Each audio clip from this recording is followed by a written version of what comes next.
Alafia, peace and blessings, peace and blessings. Welcome to another episode of the African Spirituality Experience. I'm your host, Orisha Bedmi, and today we have on once again our distinguished community elder, Oloye Baba Ifa Karade. Baba, Abora Boy Abo Shishe, what's good with you, Baba? How you doing today?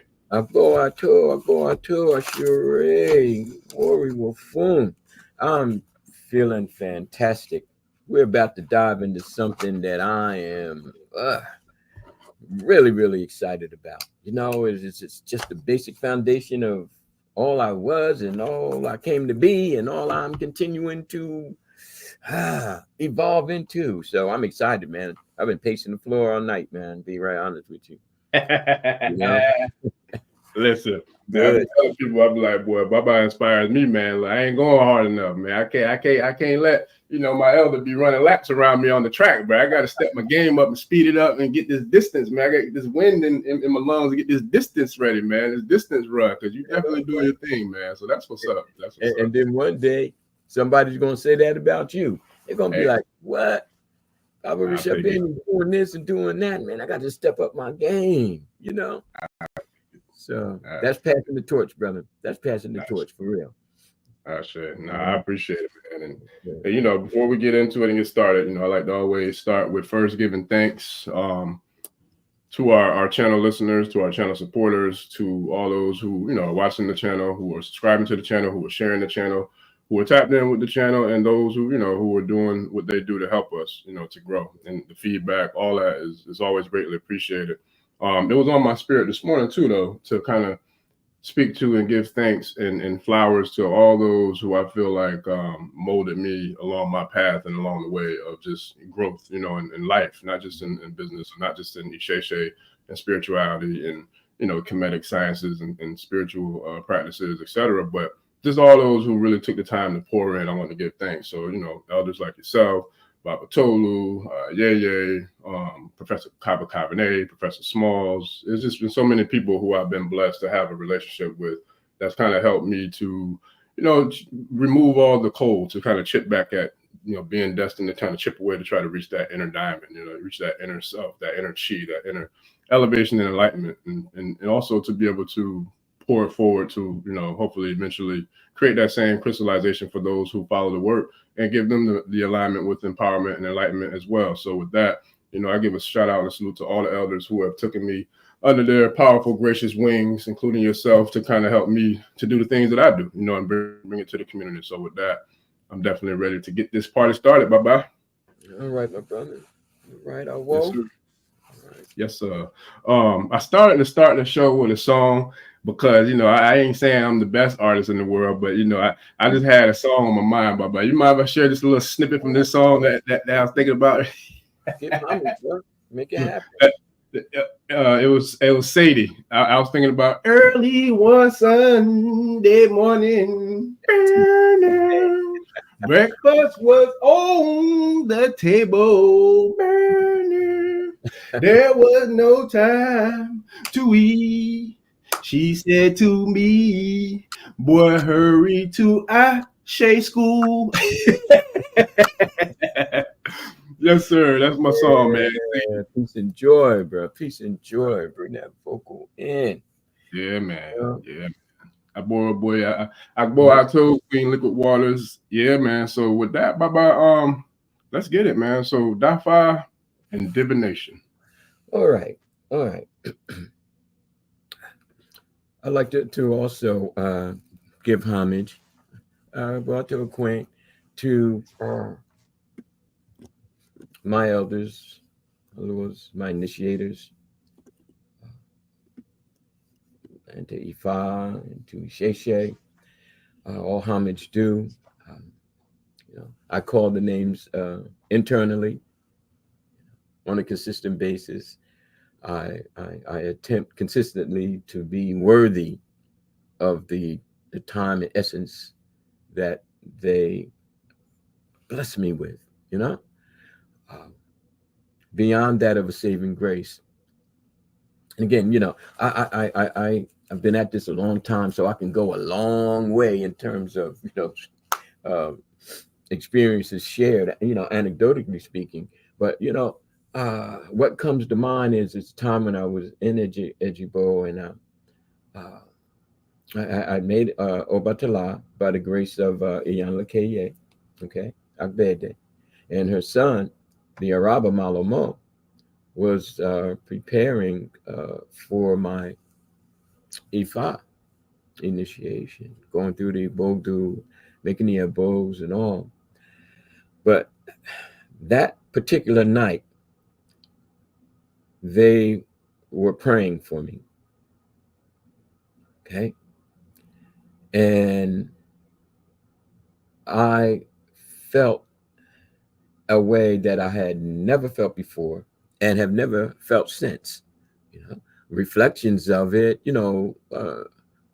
reminiscence of it, but the intensity of their sincerity and the spirits that were moving through all of us that night, okay, were so intense that it was transformative, and it was the part of me inside of me that became the who I am. So when the homage is given, the embracing of the essence that was unfolded as part of the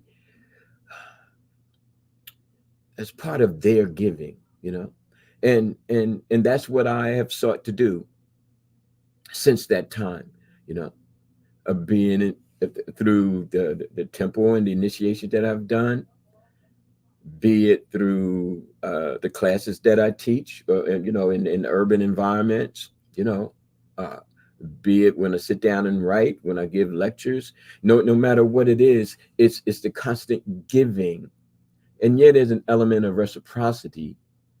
Okay, but sometimes that reciprocity is internal as well. It's like the spirit of giving is strengthened as a result of the giving of one's sincerity and the flowers of one's work. Okay, so that my libation, omi tutu ile tutu ona tutu, mojibalo room, mojibalo fi, mojibalo dumare, and it goes on. But see, we give those libations, again, Yanlakeye, Rabba Malomo, people like Chiki Valdez. I've sat at the feet of so many, the Ipega line, okay, uh, Lafalabi Ipega and his forefathers who did a lot to translate Ifa into a system better understood by we who are English speaking and Western raised, so that we can help ourselves to unshackle, ourselves, and rise from the ashes of our ancestors. So I give homage to the named and the nameless, and those who have put forth um, the essence, and as we say in Ifa, those who have placed my feet in the mud, okay, to bring about self as an Ifa priest.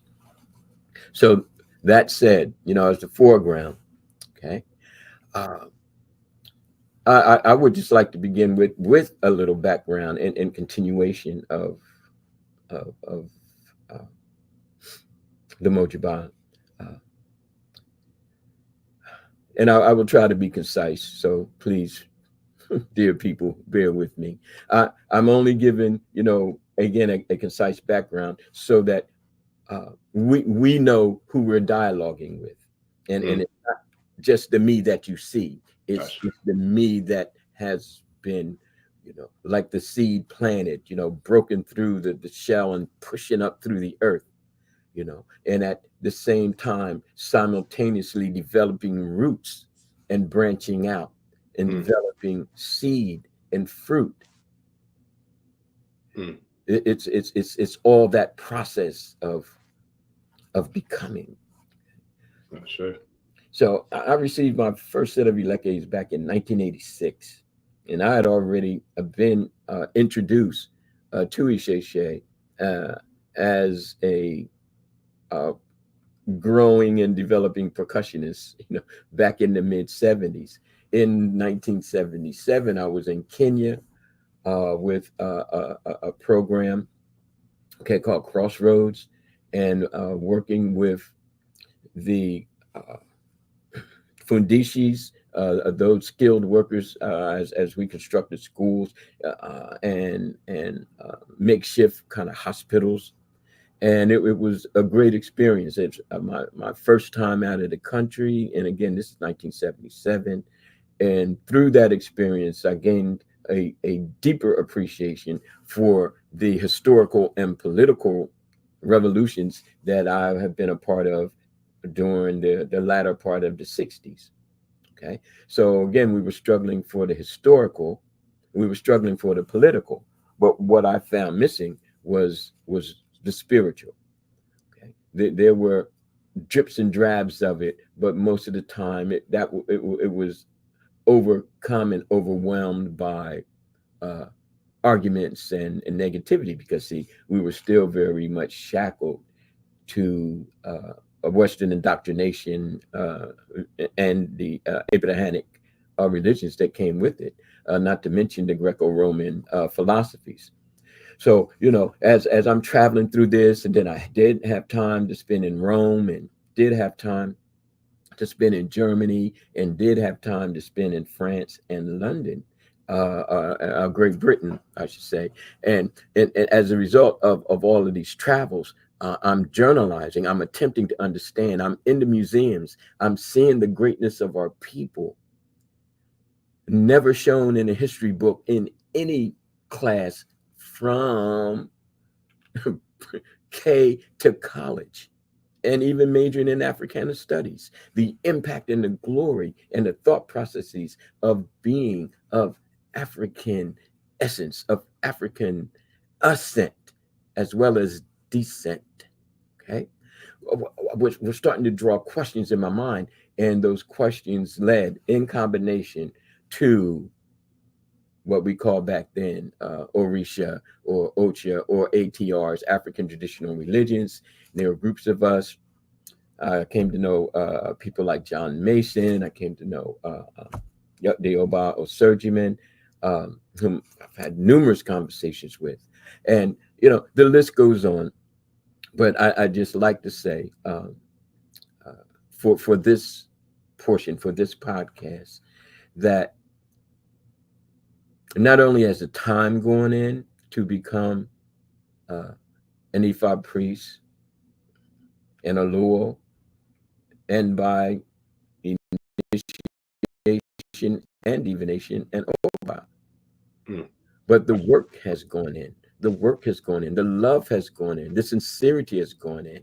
And yes, I've made 1,001 mistakes, but I've also done 2,000,001, balancing and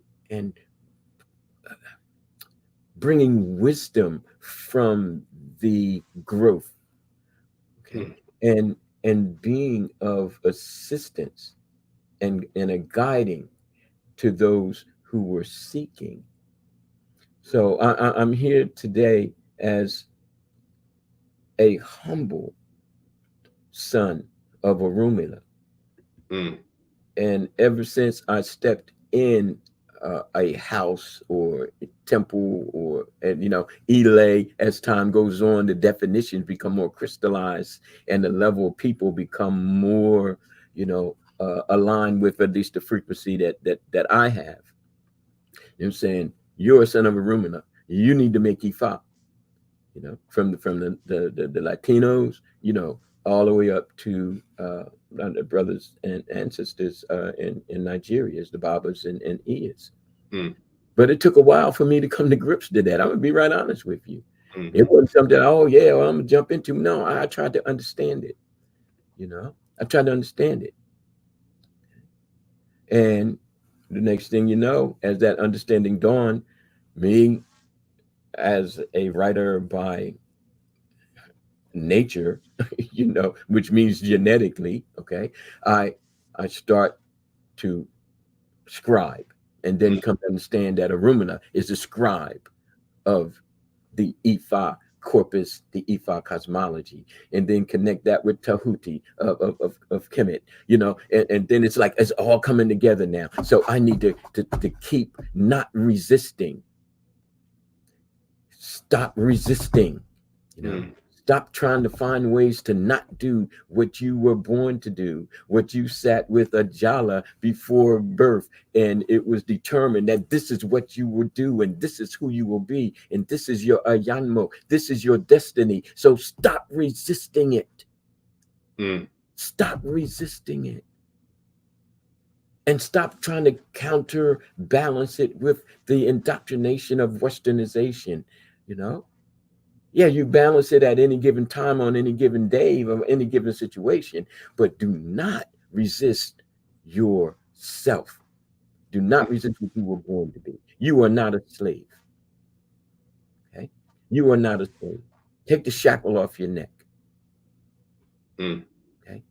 And next thing you know, 5, 6 books. Next thing you know, lectures all across the globe. The next thing you know, honored in most places, not because I was seeking ego, but I was seeking harmony with my people, and understanding of what it is that's necessary in order to be, just to be. And I share that with the listeners. I share that through my writings, and I am overjoyed to be here. At this young age. Yeah, little baby 70. Yeah, that's all. I'm just a kickery I wore every day. Getting started. Yeah, I'm just getting started, man. So, like I said, I of all the 9 lives that I've managed to live, I got 2 more, and I'm gonna make the best, and I'm gonna give the best of myself. Yeah. But all that being said, you ready to jump into Dafa? I am. I want to just Yes, one thing before we get into it, because you said everything you said resonated, but it was something that you said that really, really resonated on a deep spiritual level for me. But it was about the resistance, about resisting, resisting. I was just having a conversation, I think last night, about this whole political thing with the elections, the debate, and all this foolishness in regards to the system. But it was the conversation was based off of people being concerned about anarchy and civil unrest and civil war and this and that, because of what's being put out in the media, and whoever these influencers are who have large platforms that they speak about it and all that. But my thing is, people are really concerned and I guess scared, and fearful of what's going on. But I had to I had to like center and balance within the conversation, because my thing is, hell, that's nothing new. I've been in the Civil War for 44 years. I was born in a damn Civil War. You know what I'm saying? Like, as a black man in America, I've been at war for 44 years. Ain't nothing changing from whoever get in office or whoever don't, or whoever get mad or whoever don't. You know what I'm saying? Nothing's going to change about the way that I have to live and move as a black man, a melanated man in America, period. So all the rigmarole and the fear mongering and the chaos is all fear, false evidence appearing real. Yeah. Because at the end of the day, we're spiritual beings having a human existence and a human experience. They can't do anything to us on a universal level. The worst someone could do to us is to try to expire the skin suit that we wear. That's the worst. But what were you before you incarnated and took the first breath in this suit, this body? What will you be after you take your last breath in this suit, in this body? That's the reality in which I choose to live, because that's the reality that gives me the ability to be fearless, because at the end of the day, it's all energy. Can't be destroyed. Always is, always was, always will be. So I say all that to say, we as a people, for those, everybody's not affected that way, but for those who are, we can't allow outside factors to have an impression or have some sort of impact on what really matters on the inside. So don't resist the power of the creator, the power of being a child of God, of being God, having a human experience. Don't resist that. You feel it. I know you feel it. Every person watching this episode, watching this podcast, you feel the power of the creator in you. You feel your God. You are God. And you feel that. I know you feel it because you're watching this channel. So it's like we know, who and what we are at a molecular core all the way to, the highest level. So it's like but we have to move in that way and don't resist it, because I was resisting starting this channel, but Spirit spoke to me so loud and so clear one day. I said, okay, I'm not resisting because I don't want no smoke. You know what I'm saying? Like, for real. So I just started before I was even ready. But now look what it's blossomed into. I thank God for all the people who came together to make this happen, because it wasn't just me, it was we. But it's like with that, the resistance thing, you really struck a chord with me, because I think we really, at this time on the planet, we really have to go with the flow of the energy and go with the flow of the elevation of the frequency, because the planet herself is elevating into a much higher frequency. So you know what I mean? So we definitely have to, we have to stop the resisting of that. Yeah. And I'd like to connect that to our ancestors, because as an old soldier, it's clear as a competitor in the martial arts back in the day. It's clear that if you step into the ring, if you step onto that battlefield and you are afraid of getting hit or you're afraid of dying, then you have basically self-defeated yourself. Yes, sir. And the cause for which you are fighting, okay, we'll take the instance resistant fighters amongst our people and amongst people globally, from a global perspective, standing up to tyranny, standing up, to enslavement, okay, standing up to oppression. If we, as those who are so moved, were fearful for our lives, even, we'd still be in a very, very bad way, historically speaking. So I would like to share your response and say, we can continue on this vein, that regardless of what happens, we still have to be. And what helps us to be is the faith that we have. What helps us to be is the connection that we have. You used the word on our last podcast, Baba Risha Baby, the connectivity. Okay? And then we who embrace Ifa Isese as a conduit to our ever being, our everlasting, from the times of ancient to the times of future. Ifa has been, Isese has been, and will continue to be, because of us, vibrant, alive, and the source of the power that we step into, the eternal that we step into. And everything else that happens in the world, as they say, is nothing new under the sun. But how we bear it out, how we move ourselves, how we navigate as a result, must be based on what we believe in, what we embrace as our way. And Ifa Isese is the core of that. And we can say that and not have to whisper it. We can say that and not have to feel as though we're confined to the basement. And we can say that and not fear being raided by patrollers, who now neo-slavery and neo-colonialism continue to outlaw the faith, even though we were free, continue to outlaw Ifa and Isese practices up into the 1900s, into the 1900s, and up until today, right? So we are made eternal when we cease to resist. You know, we are made eternal. So I'm ready. Let me ask you this, Baba. Yeah, oh man. Listen, you said last live we did last Saturday. And appreciate y'all who's on here with us today again, family. We're definitely working on bringing the live streams a lot more consistently and often. It's just about matching schedules and alignments with schedules to how how often when we could do it. But with that, you mentioned something when you was breaking down the word divination phonetically. You defined it as divine and then nation.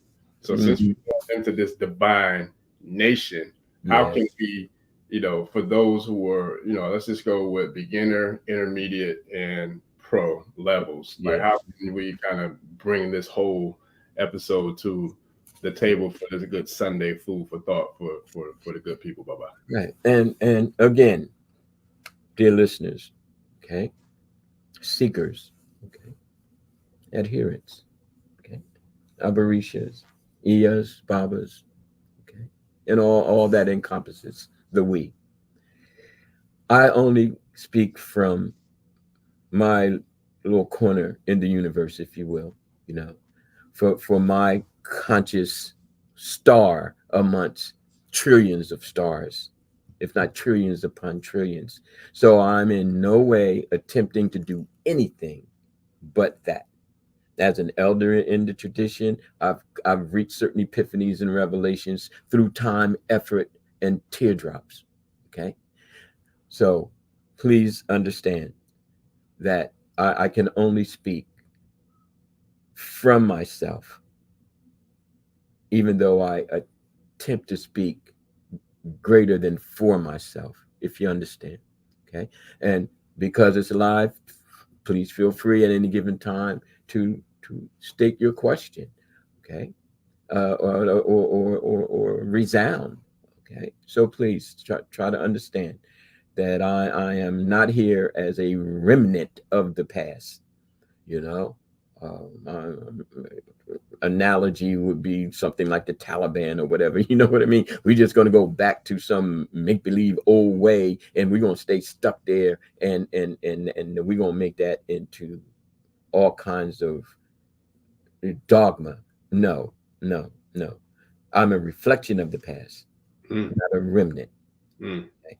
And as a result, I will be a reflection of the past to those who follow. Gotcha. Okay.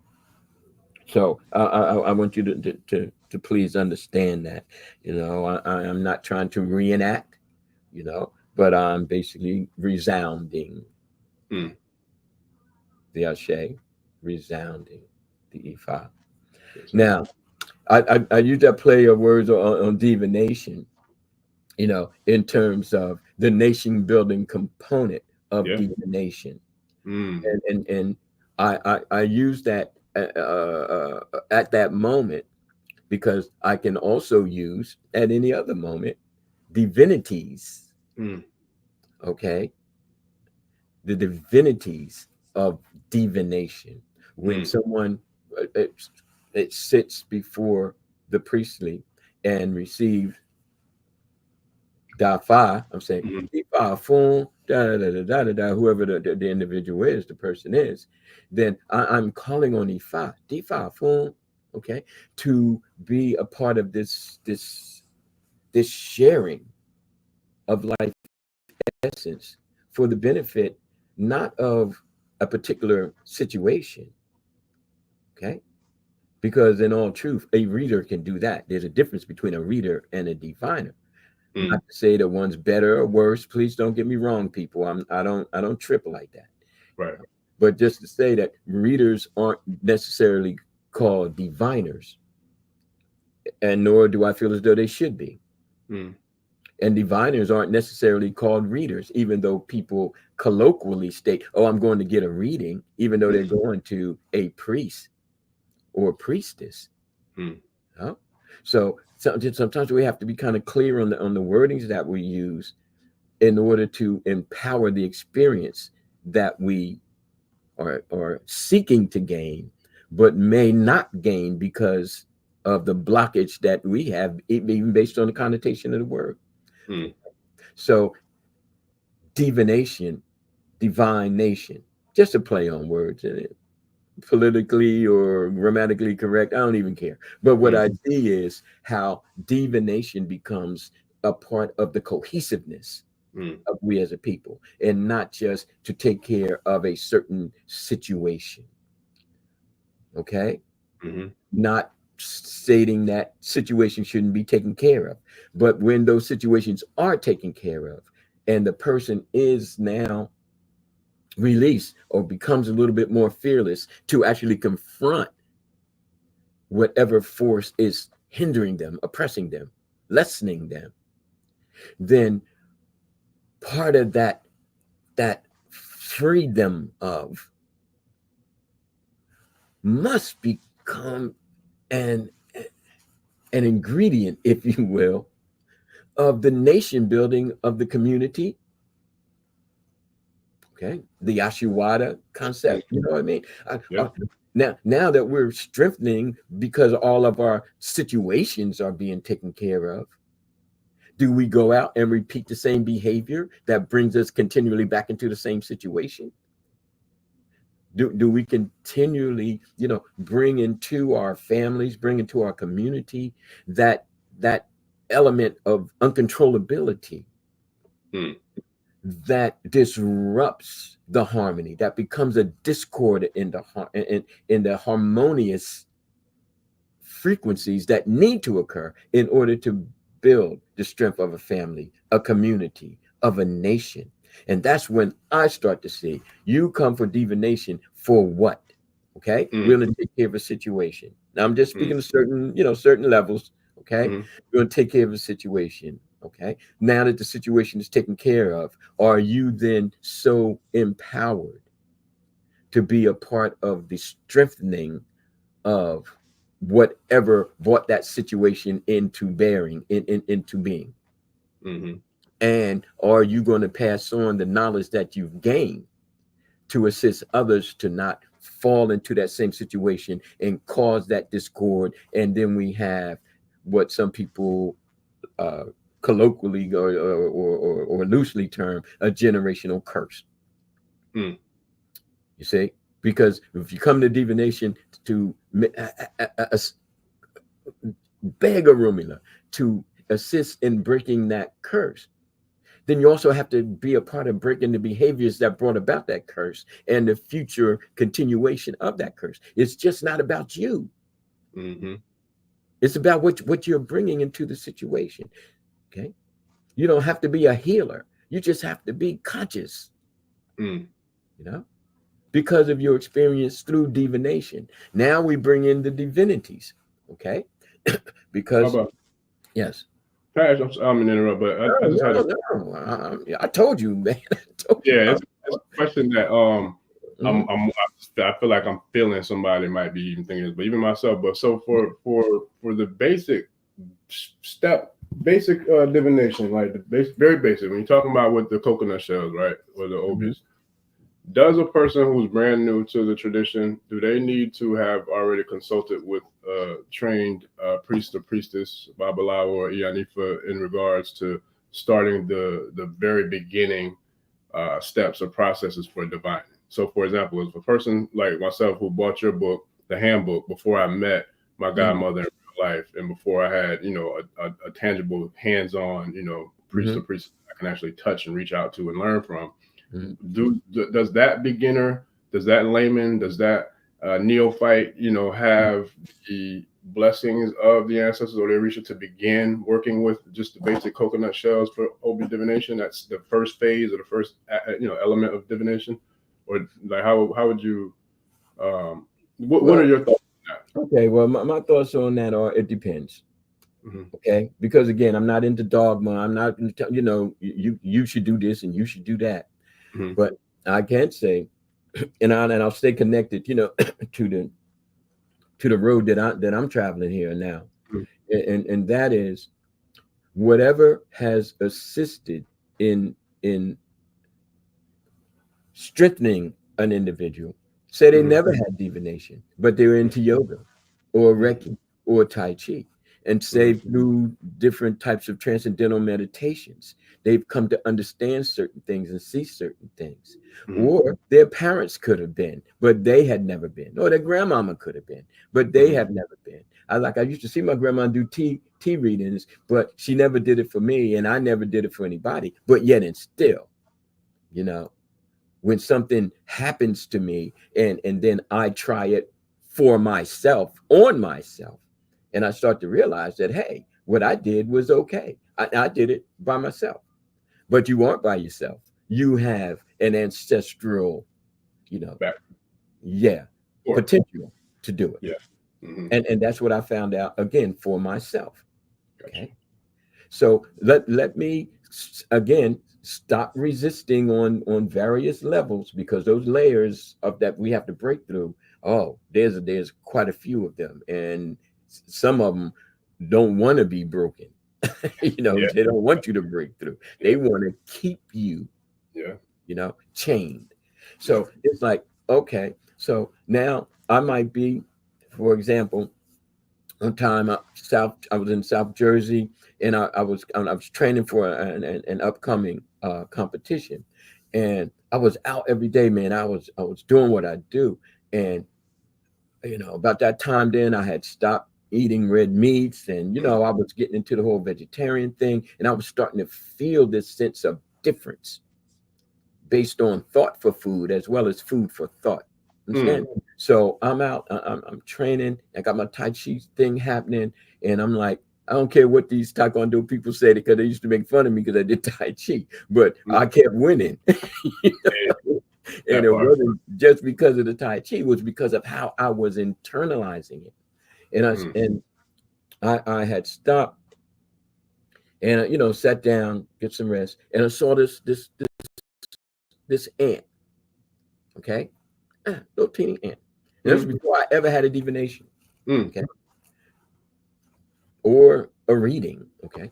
And that ant was pushing this little branch or whatever, and I just sat and I just watched it, and it was like the whole situation spoke to me, and it opened up an understanding of how one seemingly little insignificant thought, one seemingly little insignificant person, if by the sheer nature of themselves, the sheer power of themselves, they push what is seemingly an immovable object unhindered by, oh, I'm too tired, oh, this is too much, or you know, oh, look at the size of that compared to the size of me. You understand what I'm saying? And I just watched it because it was teaching me. It was teaching me. And when I now relate that to one of our podcasts, when we start talking about the Ajagun, the warriors, and how the Ifa priests were an offshoot of the hunters of, okay, the warriors who were called Awoshe at the time, Awoshe, Awo, okay, then it becomes evident that nature can teach us. So once we get to a certain point where nature is like, okay, if you don't get it by now, you ain't gonna get it. All right. But because you do get it, let's take you over to the, you know, this side. And on this side, we have our diviners. On this side, we have, you know, the philosophical. And on this side, we have the quote unquote spirituality. And then some people will bring in the term a religion, when religiere, which basically only means returning to the source in Latin etymology. Okay, but it's been misconstrued like everything else. Yeah, that these folks get their hands on. yeah. But my point is, no, you don't have to. But at a certain point, you do have to. Because you will grow into it. Nature will guide you to it. You will find some place where you need to be with all of this that's happening to you. And you're not finding it in the Abrahamics, because they have already, darkened, their eyes towards it. Even going back to, biblical statements, that don't get into that whole soothsayer and fortune teller thing. You know what I mean? But yet and still, people continue to do it. And people were doing it, or there wouldn't be certain groups of people who became in power to the outlaw it. That part. Baba, do as we say, not as we do. Basically. That's what they're trying to do with that. Like, y'all don't do this. Y'all don't go see no soothsayers or diviners or people who can access oracles and give you, information, from a higher overview perspective. But we gonna do it. But y'all don't do that. We'll take care of it for y'all. Y'all don't do that. Well, because it's back to control, brother. It's back to control. Right. It's back to who has the power and what they're going to do to keep the power. That part. And I'm like, okay, well, so you know what I mean? I'm going to do what I was born to do. Yeah. And then what you said brings me to this. Now we're talking about Divan and divination, and how divinities pull into the, elevating or uplifting a person to a divine state of consciousness. Nature is doing that. Then we come to realize through our spirituality, African spirituality, because of us, but all other groups of people globally, from a global perspective, they have it. Shintoism of the Japanese, Confucianism of the Chinese, the Australian people that, okay. It's all there. Even, people, even the Commetans, we know that through the Natirs. Okay. So when we take that shackle off, connected speaking, okay, we start to see that we are not separate from humanity. We have been pushed down by the 500 years, but we have thousands upon thousands upon thousands of years of connectivity to all of humanity. And we are the original humans. But 500 years of total trafficking and destruction of being of self has led to a warped sense of not only time, but also purpose. But we are regaining that. We're regaining it. The mere fact that we're having this conversation openly and it's spread to the world is a statement of a greater sense of not only purpose, but freedom to live that purpose. I digress. Going back into divine and nation. All nations had a sense of divination. Yeah. All nations. Now, what interests me is that it's very rarely shown. Yeah, I'm looking at some right now. I'm looking at I got some of my books with me as usual. Yes. But it's like I'm like Linus with the blanket, man. I take books with me everywhere. Yeah, I don't care if it's ebook or audio book or paperback, whatever. I got books with me. But you think about it. I'm looking at right now how you compare the aspects and the principles of the Odu Ifa from Yoruba culture. People who've done the research can see how that ties and connects to the Taoism, with the yin and the yang and the I Ching, you know what I mean? And it's like I believe you even mentioned reference to that in the handbook as well. If I'm not mistaken. But so I'm looking at the Global Perspective book, and it's all in there. Right. It's all in there, people, right in the Global Perspective. So the voodoo with the baby, you know what I mean? Like we've done it in all cultures, even in Islam, with Allah. Yes.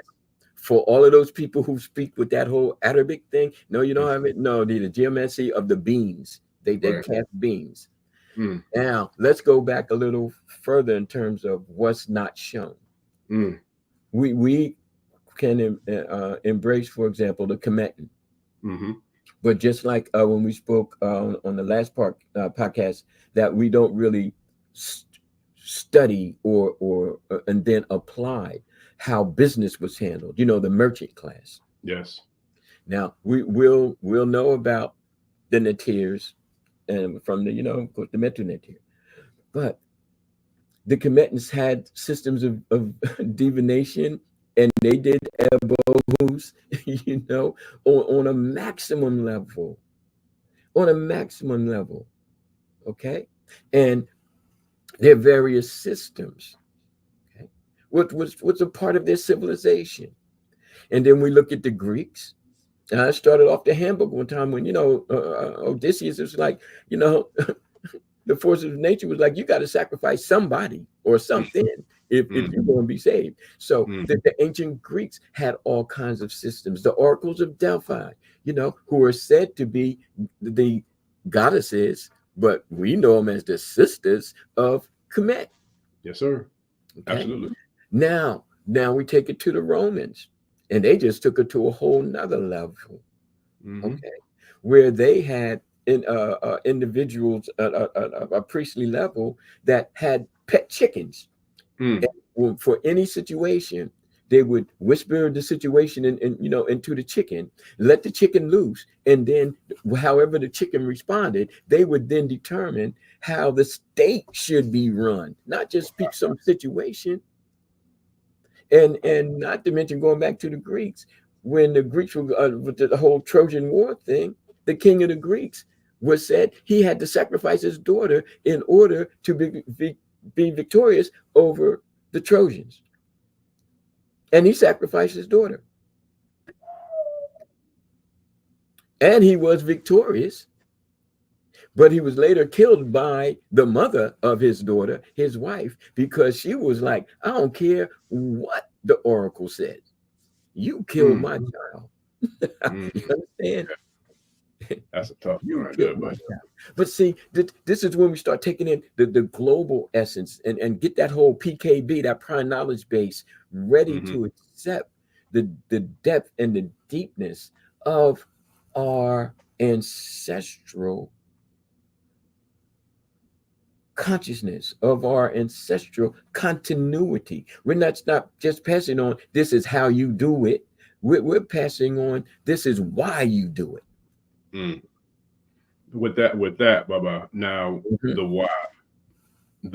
So why is Dafa considered to be the highest level and the highest form of divination in regards to our system? Because we got the coconut shells or the obi, and you have the the actual obis with the the colon, and then you also have the Meridea Lagoon for those who have been initiated into the Orisha priestly order, and then you have the Oloye for those who have been initiated into Ifa, in regards to Orunmila, and then you have the Ikin, which would be the tools that we would use for Dafa. So why would you say that that's the highest form of divination, the Oloye and the Ikin Ifa? For Dafa? Well, as the system came into effect, many saying 6,000 years ago, when we have individuals who are developing not so much hierarchies, but frequencies. Okay? There are certain people who have certain frequencies. Come on, I mean that's undeniable. Yeah. Other than that, we would all be the Borg. You know what I mean? Everybody would just be controlled by the mother organism or the greatest of the AI. But we all have uniquely different frequencies. Okay, that doesn't make any of us better or less or worse. It just makes us of a different frequency. Now, those people who had the capacity or the ability to utilize the what come to be known as the Obi, the New World Obi, okay, or the coconut shells are more so than the Obi Abata, Okay, then you can sit down with somebody who can cast these 4 Dida. Okay, come up with Itawa, and come up with, okay, Itawa is dark, light, light, light. Okay, Osai come up with Itawa, and then okay, Itawa again coming up with dark light. Like Osai Meiji with Itawa. You know the struggle. You see, even though casting with any of the divinatory implements may be seen as one is higher, one is lower. But that's only a social structure for those who have frequency levels. Okay? That's deep. I play the percussion, you play the keyboards, Sister Queen plays the guitar. Okay, they got the Karade folks in the background singing background, but no one is better, no one is worse. Is everyone in harmony? That's the only question that I feel Ifa wants to ask. Are all of you in harmony? Okay. And as you grow, say you start off with the shells, okay? You learn to cast yes or no. Are things going to be well with this venture that I'm partaking on?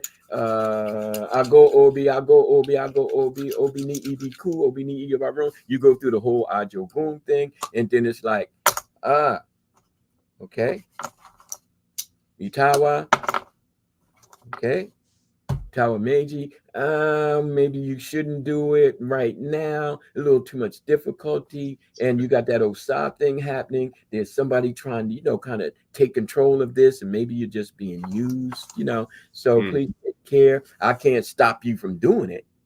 Right. But you came to me. Yeah. So but and then people move on once they get initiated and go into Baba Lorisha, Lorisha, and folks are moving from the Oloye Berry. The Oloye Berry is the unknowing, but that's not a derogatory statement. It's just unknowing about Ifa and Isese. Then you move through the Aborisha. Now you got your Lekes, and you're starting to see more of people divining, and something might click inside of you, like it clicked inside of me. It's like, I can do that. I can do that. Not because I want to be better than the person, but because there's something inside of me that says I can do that. Just like little kids learning to play basketball. They're like, I can do that. And they go on. So now, as again, certain systems are put into place, and certain people who have certain levels of influence in a given society start to establish, okay, grandma may not be able to build a big temple, okay, but people who have profited from war or cash crops or whatever say, I can put money into this. So now we have, boom. Then we go into who the leaders are. Grandma may be a leader of the house, or grandpa may be the leader of the compound.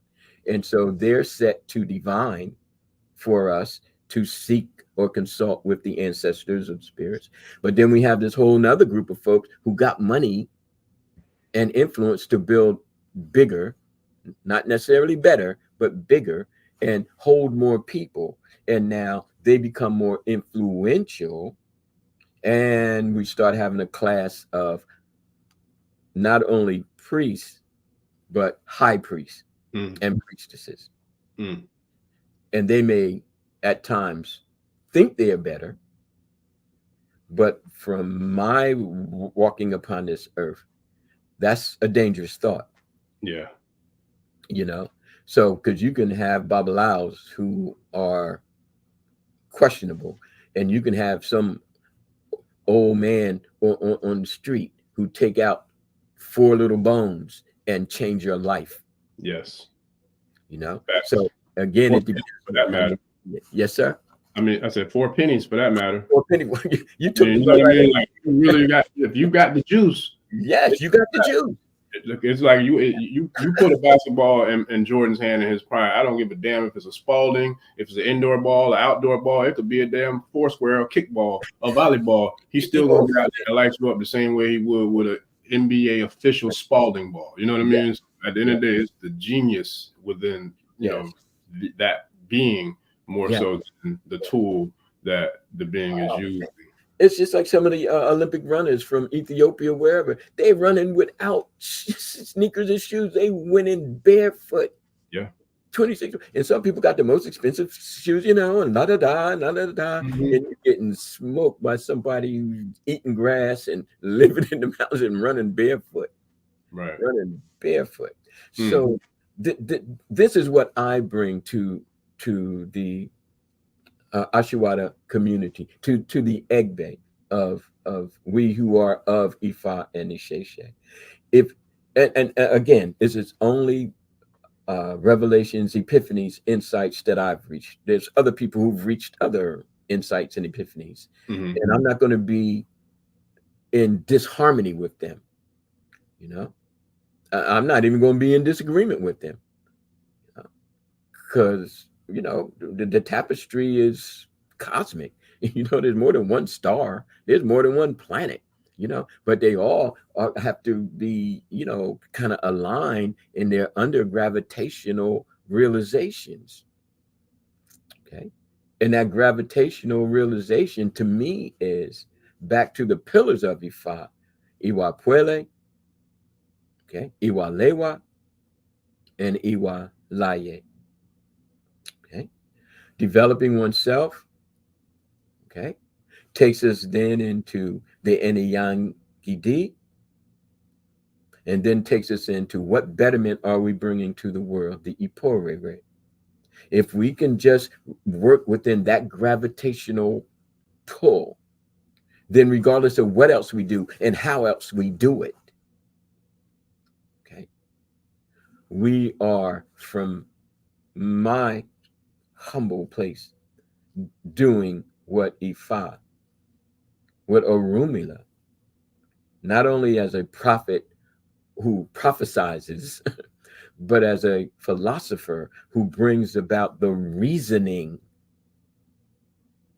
of existence, of experience. That I truly feel as though what Orunmila, as a cosmic system, wants for us to do. Wants for us to do. Because other than that, we'll self-destruct. Yeah.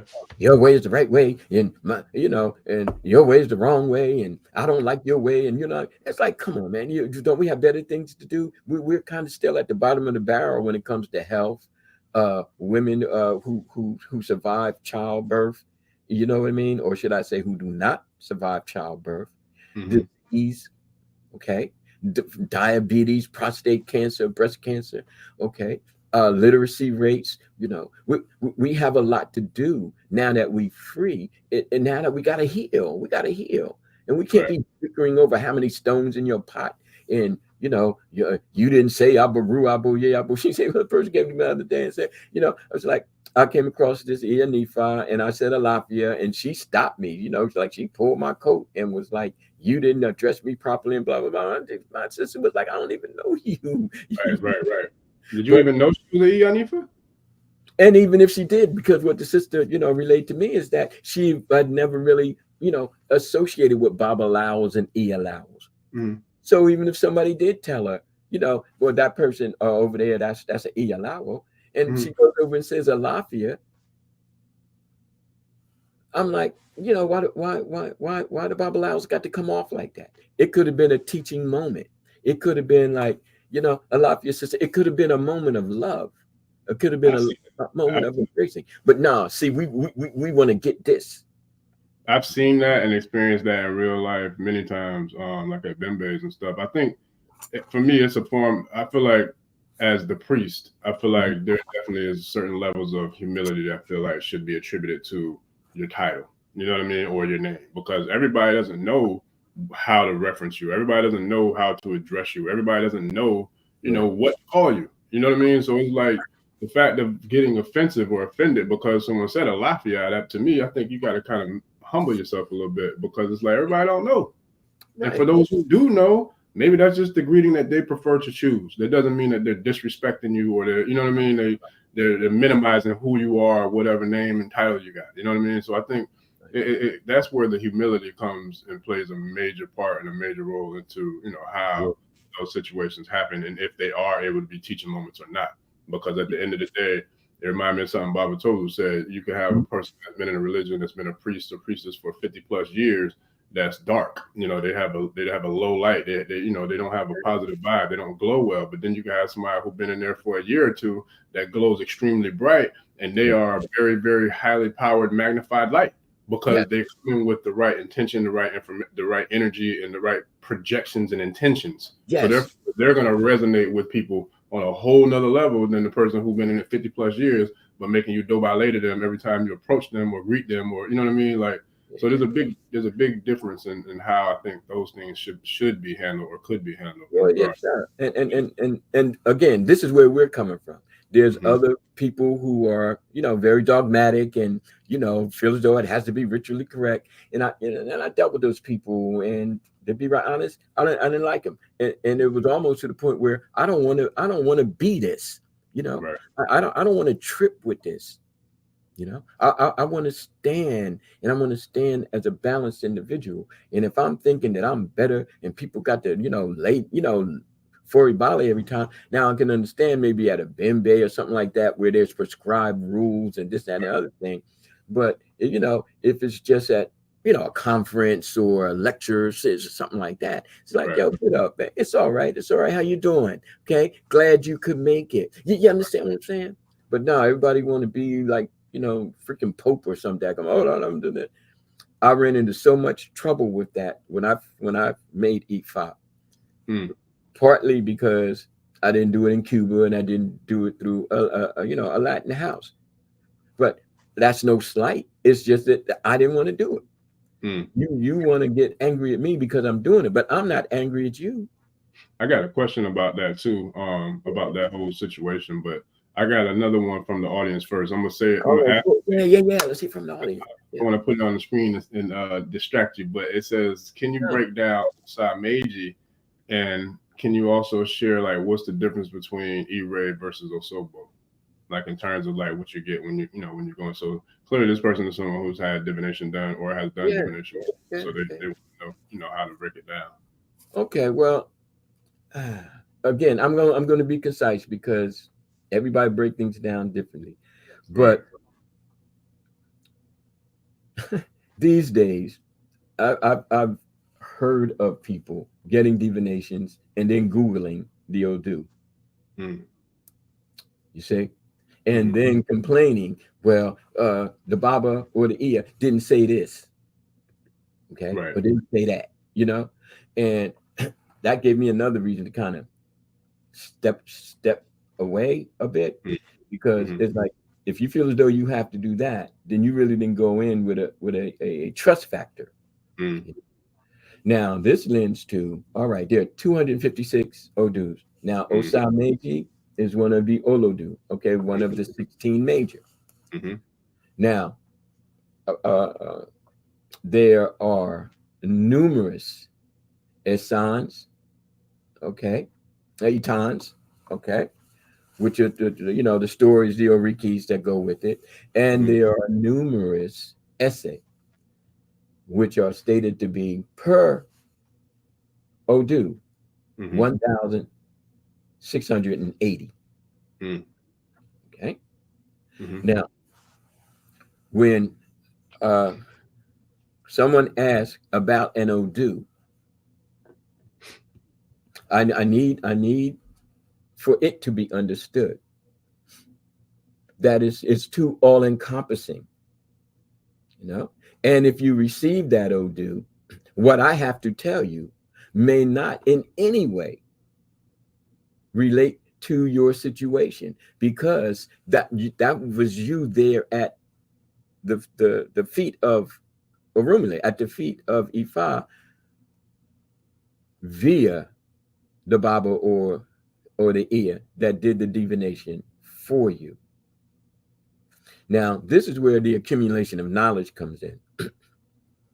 If you want to know more about Homage, but you aren't studying the Odus yourself, then you're going to get numerous interpretations. But when you study it for yourself, what will stick with you will be what you connect with. Either, as we say, text to self. It's like, yeah, well, in this Odu or this proverbial statement, I can relate to that, or I can't. And then you keep moving on until you kind of learn what is necessary for you to grow. You know, because I can tell you in Homage, again, it could talk about people attempting to overshadow you. Can talk about, even the negating forces of witches. It could bring in the importance of Oya, because Oya speaks heavenly in Osa. Okay. It can get into the whole financial statement of how, squandering money and not saving for the future, the winds of time is detrimental to your years to come as an elder. We can get into the Osa, the person who lives, the person who continues. Now, when it comes down to Ire or Sogbo, which in Latin is called EB, then of course Ire is the blessings. Okay, the blessings. This is a path that you should continue on.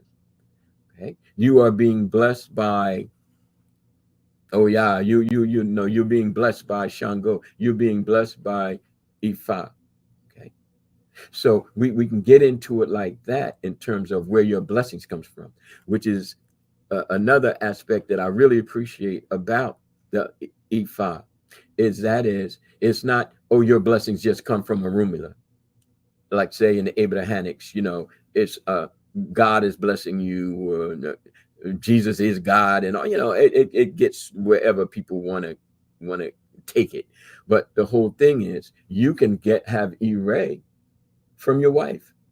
Your blessings could be from your husband.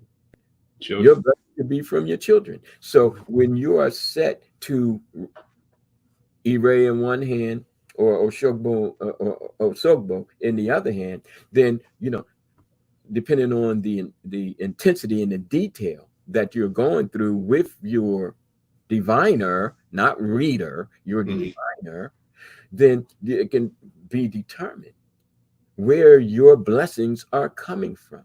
It could just simply be from your Ori. It has nothing to do with the Orisha. Your blessings aren't coming from the Orisha, not in this particular situation, not at this particular time. Okay. Right. So, but if it comes up, should you do this or that, and then it comes up Sokpo, then odds are you shouldn't do it. Facts. Or if you want to get blessings from your wife or your husband, well, how come, I'm not blessed from it? Well, it might be because there's some internal kind of situations that you might want to look into. Okay.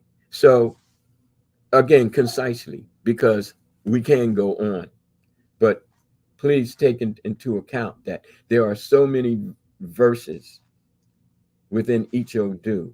And then there's that transference of energy when you get the divination, or when you cast even for yourself. You have to kind of filter through. Okay. My suggestion is to start accumulating knowledge. Okay. Start reading books by Baba Ifa Karade, whoever that is. Okay. Start reading books by Wande Abimbola. Start reading Sophia Oluwole. Okay. Start. Stop resisting. Stop resisting the Isese, the work that you have to do. And kind of get off of, somebody else always seemingly lording over you. It's like, start learning, accumulate, apply. Okay. Yeah, we're down the last one. I got a couple more questions, Baba, from the audience. Disseminate. But before we get into this, I want to say this, since we are kind of rippling on that. When you asked about the Ifa priests and all of that. Now, connecting that to divination and to initiation, like you said, people with the cowrie shells, and the obi coconut shells out and all that. According to the Isese, the diplomat, okay, who was, and I will who shared so much with me, I sure.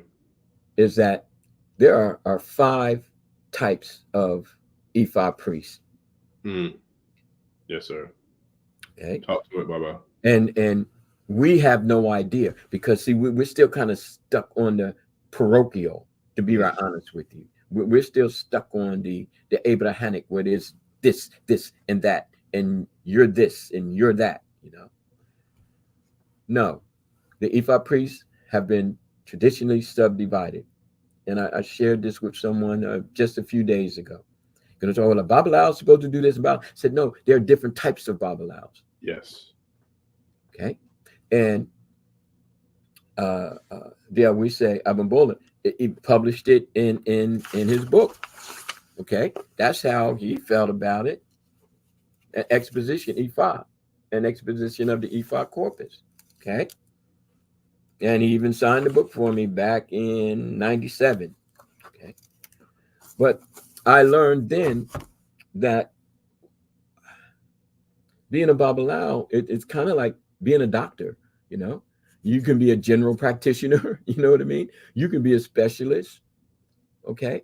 You can be someone who practiced this, an obstetrician or a pediatrician or whatever. You start to subdivide, but you're still a physician.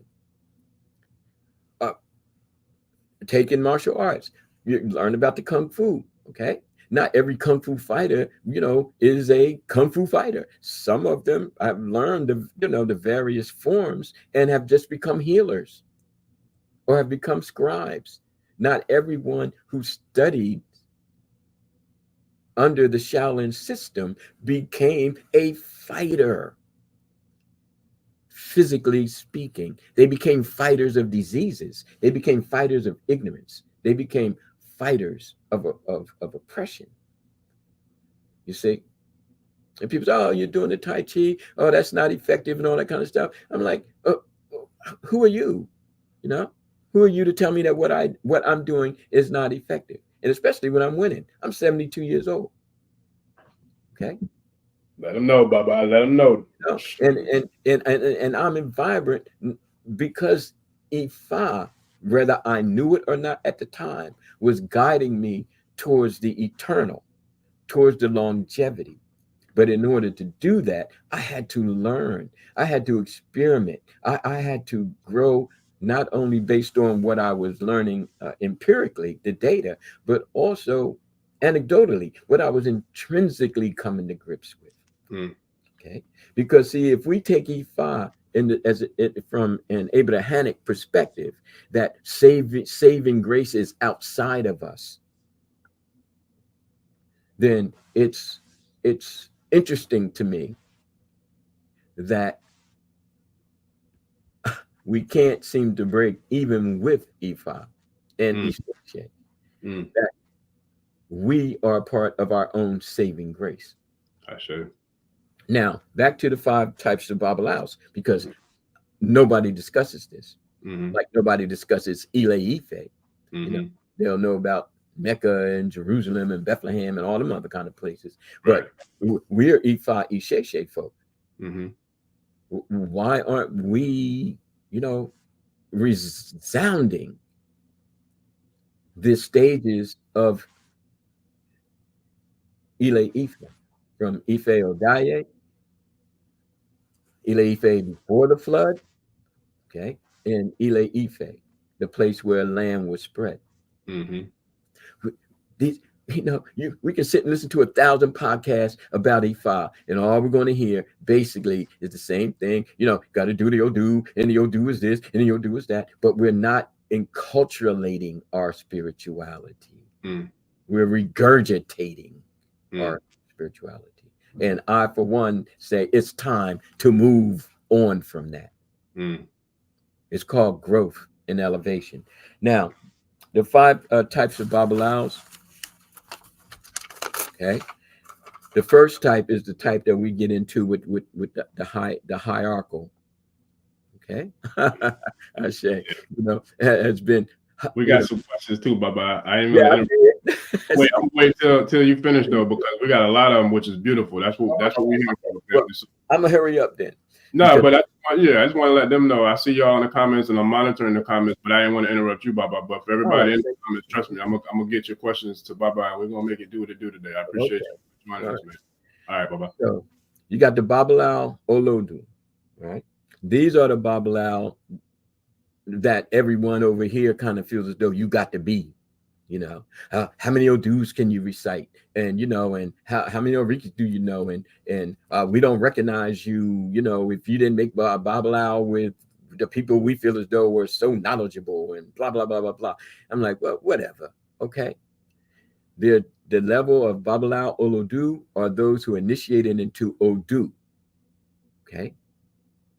Again, the symbolic wife of Orunmila. And those who became the 16 disciples, and the knowledge that they brought from the distant lands from which they came. And in some accounts, they were called the children or the sons of Orunmila, but I get that. But I would take it more realistically that they were just learned men, okay, who came to study with Orunmila. Okay, whose name was Agbani Regun. Okay, so these are the Babalawo Olodu. Okay, they specialize in the recitation of the Itans and the Isese, the stories and the verses, which then lend to the proverbial wisdom. Okay, the theme of the story and the verses. Then, although the Isese doesn't name these other types with a Yoruba term, he does bring about the understanding, the reality check, if you will, that these other types of Babalawos exist. And the other types are, there are Babalawos who, though not Odu specialists in terms of recitation, can still divine. They may, these types of Babalawos may have that kind of medium thing happening. They may be so chosen by Orunmila to be the mouthpiece of wisdom for the people. Okay, even if they don't fall into the Olodu class that basically keep the oral tradition of the Ifa corpus vibrant, alive. Okay, now I would fall into the second category. Okay. Now again, it's not one or the other. It's just, how much it is and how much of that. I'm basically in the second class. I've been divining for people, again, back since the 80s. Okay, and apparently, doing quite well. Okay, but the whole thing is, I can't. Oh well, can you recite 100 Odu from each? No, I can't. Okay, I've been working, raising family, da da da da da da da. I'm not making excuses. I'm just letting you know that I wasn't born in it and wasn't raised in it and wasn't set to be a Babalawo Olodu, but I am a Babalawo, according to Yoruba tradition, not according to me making up this position. Then there are Babalawo who can divine, but only for their family, only for their household. Okay. And I've done Isese for Babas and Iyalorishas where this was kind of predominant. It's like, okay, you can use the Obi, you can use the Mirindi Logun. And even for that 1% of Babalawos, you can use the Opale or King, but you can only use it for your household and your bloodline. You can't go out with this. Okay. I'm glad you're speaking to that, Baba, because I got a few questions in regards to that, but I'm gonna wait till you. Let me finish the other two, and then we'll go. Okay. Right. Now, and then we have people who are Babalawos who are teachers. Okay, they don't divine for people. They're just pillars in the community. Okay, they're set to arbitrate, utilizing what knowledge of the Odu that they have. You know, they become the Babarukbos. You know what I mean? They become the elders who arbitrate and bring peace and harmony to a community. But they are still Ifa priests. They have gone through Ifa training. Okay, but they don't divine. They teach. They prophesize. Okay, they even philosophize. Okay, and not lastly, but the one that some Babalawos are just, they're healers. They spend their time learning about the airway, the herbs, and the mushrooms. Because what we've come to find out is that the Ifa priests also had a certain diet. I learned when I was getting initiated that Ifa priests generally don't eat before noon. Wow. Okay. Now they may take liquids and, you know, herbs and chew on cola nuts or whatever, but they don't eat a full course meal until the sun is midway. You know, so again, all of these types of learnings, these types of teachings, and they'll come to understand that there's a certain type of mushroom that grows, you know, in the land, where those who partake of the mushroom have certain mindful journeys, psychotropics. And I'm like, we're in the heart of Africa. It's like freaking 100 something degrees out there. Of course, there are going to be different type of plants that grow. To include marijuana, to include mushrooms. But see, we can see that in various other cultures, but we still have to feel ourselves so whatever-ish that we separate ourselves from the global picture, from the global perspective. And it was saying, you know, when these priests got together and partook of this mushroom, oh, they were having visions. The same way we might think of in the Mesoamerican. But why wouldn't we be going through that in a place that is predominantly melanated? Yeah, and flora. So many different types of plants. It sounds like you're referring to ayahuasca, right? Or something similar to ayahuasca. Explain. When you said about like in the South Americas, in the certain types of mushrooms where they were having the visions and all that. A lot of people are traveling to like South America to get ayahuasca treatments to where they kind of that experience, you know, that Well, especially deep back in the 60s now, you know what I mean? People were just going to, but it brought about a kind of a revolution. Yeah. That kind of tilt the scales in favor of even the struggle of we in this at this time period, because see, people were seeing beyond the confines. Yeah, people started waking up. It was, you know, it kind of invoked or jump started the consciousness. Yes, you know, people, you know, the consciousness was elevating and raising. So the white people who were on the shrooms in that hippie era, they were able to kind of tap into that higher source or that higher realm of frequency that we are naturally born with. People with melanated DNA, and that's a whole nother topic of conversation, but that's a real thing though, you know what I mean? Because we automatically have a direct connection with source. Even if you think about, let's just talk about, since the number 9 is relevant to this conversation, even through the old dual side, we talk about number 9 in terms of creation, and we talk about number 9 when we talk about ether, 9 ether. Us as melanated people, we have 9 ether hair, which grows up towards the sun. Yes. People who don't have melanated, you know, the same melanin, who's, you know, their hair grows down directly down to the ground. So that right there, the antenna, the frequency is not going to be the same in the universal construct, because they're not getting the same direct light or the same direct information or downloads from the star that emanates our planet, you know, illuminates our planet, or our solar system for that matter. So it's a different level of vibrational frequencies that we're talking about. In regards to that, but with them tapping into those shrooms, it gave them the ability to, you know, elevate and go to a higher realm of consciousness. And there's a lot of people who are, you know, tapping into that. But see, we're so stuck on. Please, people, don't get angry with me. The gentrification of Ifa and Orisha. And I'm not saying that's a negative, and I'm not saying it's a positive. I'm just saying it because it's obvious. It's clear. We may call it syncretism. We can call it whatever we want, but it's gentrification. And people took what they had,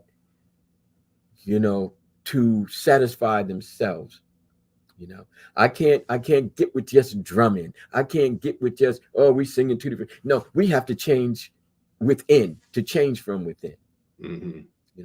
So now, as we accumulate knowledge, as we start to apply, okay, and as we start to become, authentic, and now disseminate that knowledge, the four pathways of Oloye Baba Ifa Karade's teaching is that, okay, let's understand what's going on here.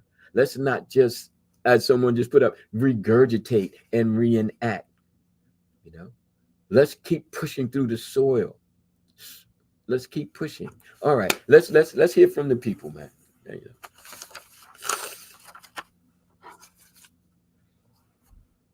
I'm gonna save mine for later because I don't want to be selfish, but I got a couple myself. One of the ones going back to a little while ago in the chat was let me see. You can post it. Yeah, actually, let me just put it up. So, bro said, should there be an ebo done after every divination, even with just obiabata or cowries, in reference to reading on yourself? That's a dope question, bro. That's a dope question. I would have to say,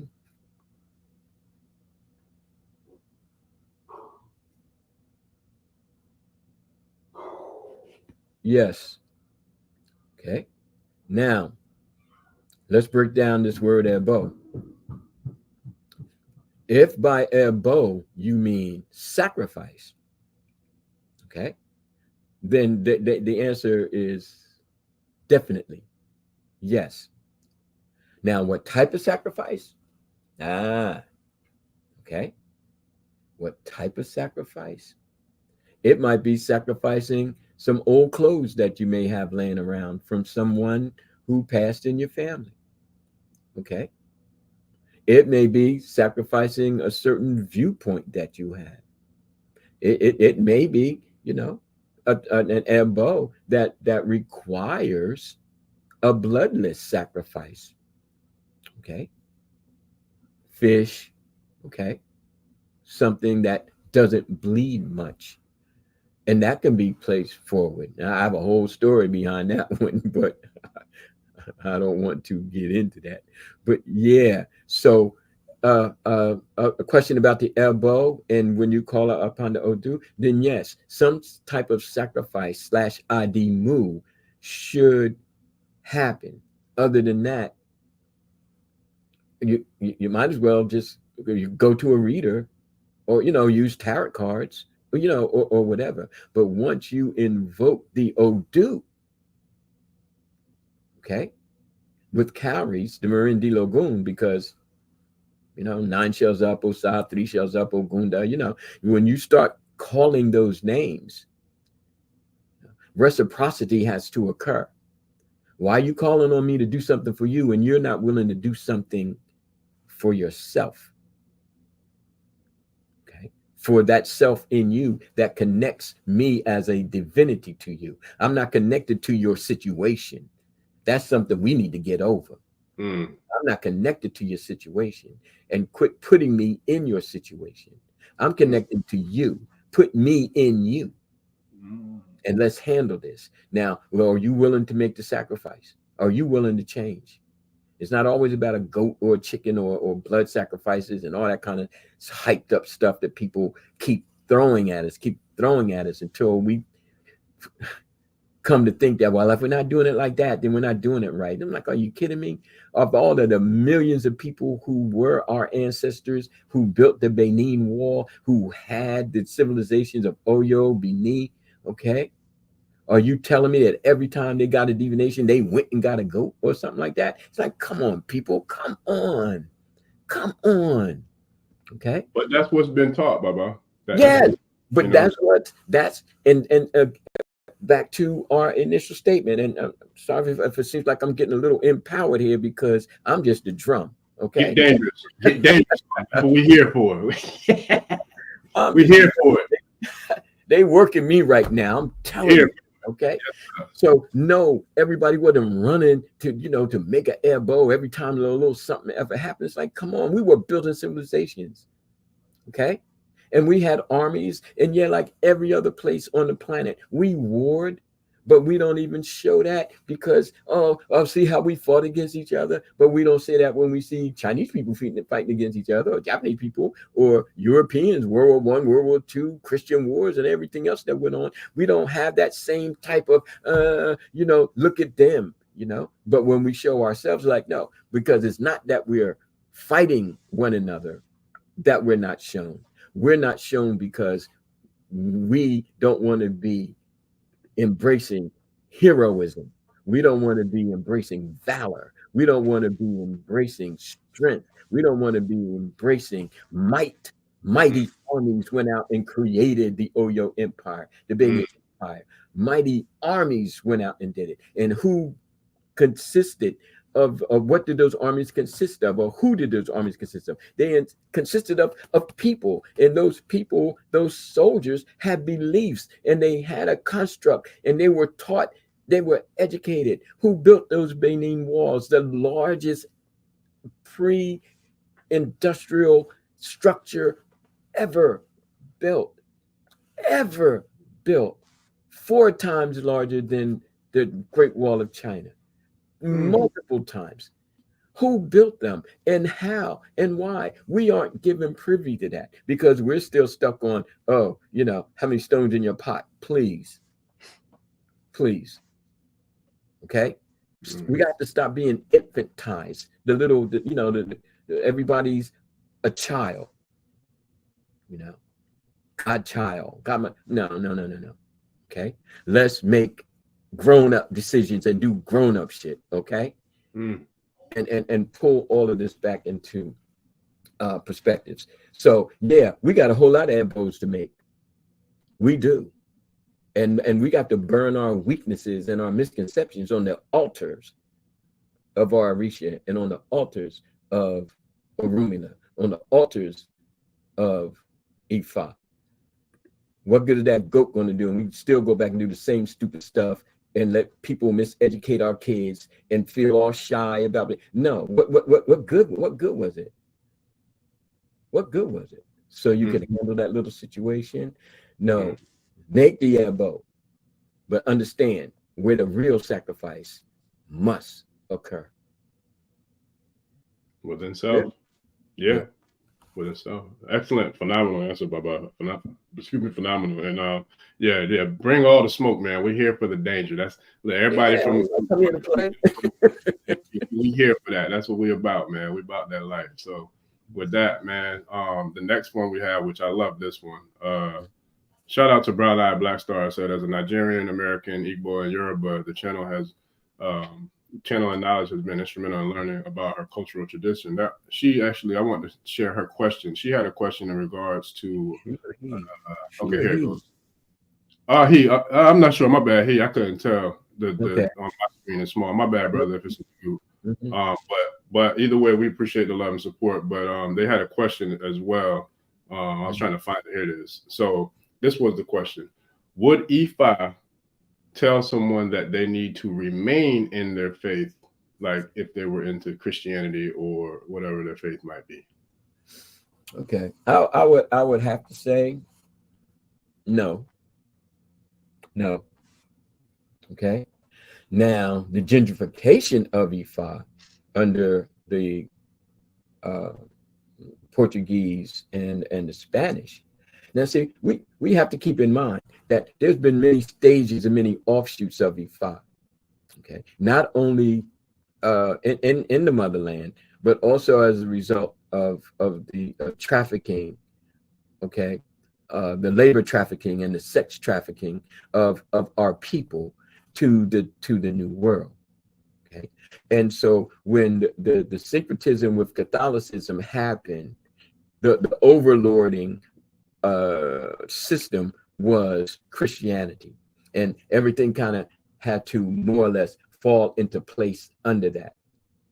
So you might hear from those houses, okay, that if you don't make Orisha, then your life will never be good. You know, if you don't get Orisha, you know, death is sure to follow, and you know, all that kind of thing. Basically, you're gonna burn in hell. Right? So you basically have to remain in this for your salvation, for your betterment in life, or you will be punished. Very Abrahamic. Okay. Now, when it comes down to Ifa, more so proper, quote unquote, okay, there may be statements, well, fish didn't make the ebo, so her babies got eaten up, you know, that kind of thing, but not because fish didn't bow down to Ifa.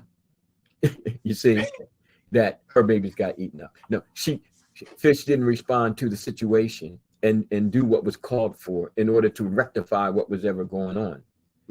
It wasn't Ifa that was to blame. It wasn't her adherence to Ifa that was to blame, inherence or not. It was she didn't do the above. You see where I'm going? That's different. That's different.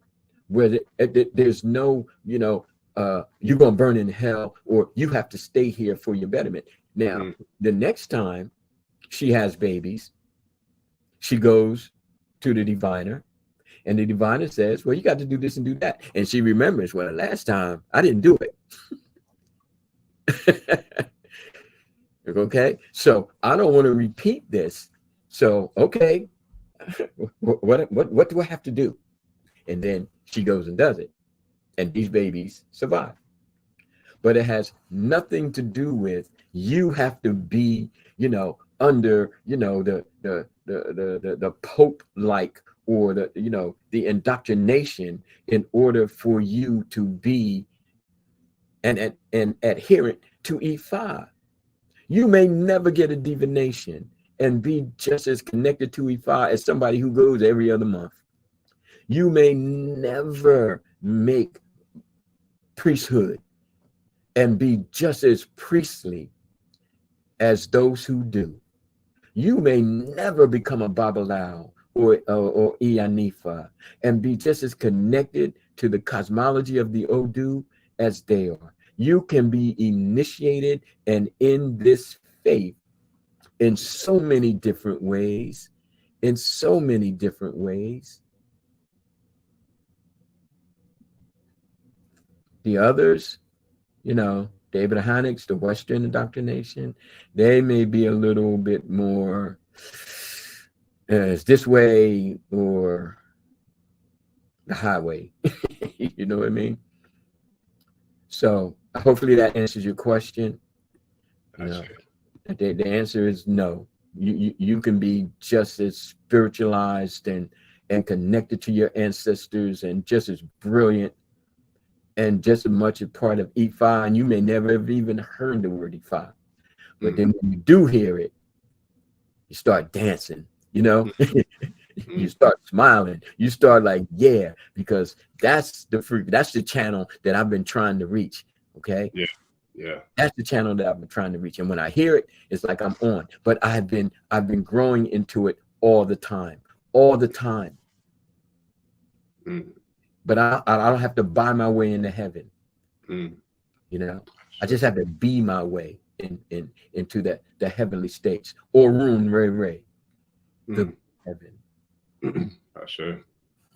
Yeah, nah, I think you answered it. That was a phenomenal answer. And I appreciate it. And shout out to Mr. Rodriguez, man. We definitely appreciate you with the super chat. You know, that's what we do it for, man. So we definitely appreciate it. We got a whole lot more coming, family. So I'll get to the announcements towards the end of the live broad stream about the community and us opening up the community on the channel, as well as, you know, me and Baba can share a couple of snippets about the institute that should be launching very big. We'll get to that. But with that, we got another question, Baba.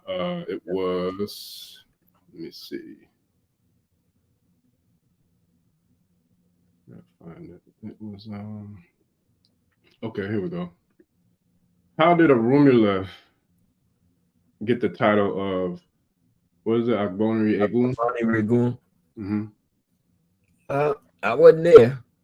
You know what I mean? And from what I've come to understand, Agbonri Regun was a carryover, because we see that Orunmila was not his actual name. Orunmila was more or less, well, you know, like many people have different names. You know what I mean? You can take Christ, you can take Jesus, and how many of them got Christ, the Son of God, Jesus. You know? Huh? I said Jesus. Yeah, you know. So, but as far as you know, the details of it, I for one will say I can't speak, you know, precisely on it, but I can give the backdrop, you know, because at one point, and Agbonri Regun, Orunmila was said to be a kind of short person and very deep in complexion. He was called the little man with the big head. Okay, because either because that's how he physically was, or because that's how he kind of was, but the big head was because he had so much knowledge. I don't know, but I do know that Orunmila has been broken down to Orun lo mo ni ti ola. Okay, only heaven knows the way to salvation, and that heaven, Orun, we see as internally. Okay, all right. So no, it's not a cold shot in the dark, is what I've come to. No, that was for, he was mentioning that was from, it's hard for me to keep up, family. So y'all bear with me with the monitor and the comments. I'm gonna get somebody to help us out with that on the live stream going forward. But that was from earlier, but I just wanted to share what, you know, what the feedback from the listeners. You know, as we're conversing, they're throwing comments in, but it's difficult. Yeah, but I want to address it. No. Well, he wasn't saying that to the statement you just made. That was from earlier in the conversation. No, I want to address it to whatever statement he said. Okay, so you ask him if you could be more specific, because see, I didn't really come here to, you know, get detailed and, you know, and argue. He said he was laughing at when you said you weren't there. Okay, all right. That's why I was laughing too. That's why I said it wasn't nothing. Yeah, okay, but I just need to know, because. Nah, it wasn't. That's a loyal supporter. I be seeing the trolls on the channel that built the beer. I be seeing them, but that ain't one of them. But I understand, you know. But the whole thing is, you know, I attempt to validate everything that I say, you know, and wherever I'm coming from very seriously. So again, you know, the question about Orunmila, there are people who say, well, that breakdown isn't, you know, exactly, but just like it's, you know, different scholars have different viewpoints. But I had come to understand, and I can see Orunmila in Orun lo mo ni ti ola, and I can see how the term Agbonri Regun, which states by some accounts that was his actual name. There are other accounts who state that his name was Setilu, Setilu, and Setilu was the leading Ifa priest when Oduduwa came into Ile Ife. So you see that we're going back into time, and we're going back into different historical accounts. But I can only share what I've come to know, and what I've come to accept. We continually say Orunmila, but in the prayer to Orunmila, we say Orunmila, okay? And the name Agbonri Regun is stated. Orunmila ile ipin ibikeji oludumare, okay? Orunmila Agbonri Regun, you know, and then it goes on. So it would seem like Agbonri Regun is a title beyond Orunmila. But I found through research study that before Orunmila was being utilized as a name for the prophet, if you will, it was Setilu. Okay, back in the early days of Ile Ife. Okay, all right. Peace. Peace. I say. Okay. Let me see. I don't see any more. Family, if anyone else had any more questions before we wrap it up, please share them in the comments, because they might have got lost in some of the other comments as well. But if anybody else who's still tapped in with us wants to throw in any questions before we close out the live stream, feel free to please share them, because I definitely get on the bye-bye. I got to work on manipulating, keeping up with all the comments and monitoring the podcast as well. But I'll get that worked out, figured out. But I got a couple of questions, Baba, in regards to something that I've been seeing and experiencing with people who are in houses or in ilays, and some of these instances actually are priests or priestesses, and they leave from a house because of, whatever case may be. But then they kind of find themselves to want to still practice and still be a part of the culture and a part of tradition, and the way the universe is set up in energy, I guess like spirit will kind of lead them to me or to the channel, and then somehow, we end up working together, and it's based off of the energy. So there's been times where people will leave Elays because of whatever the case may be, and then they come and they work with me, or, they work with my Elay at my house, and they want to know, should they keep some of the items that came from the previous house and the previous godparents.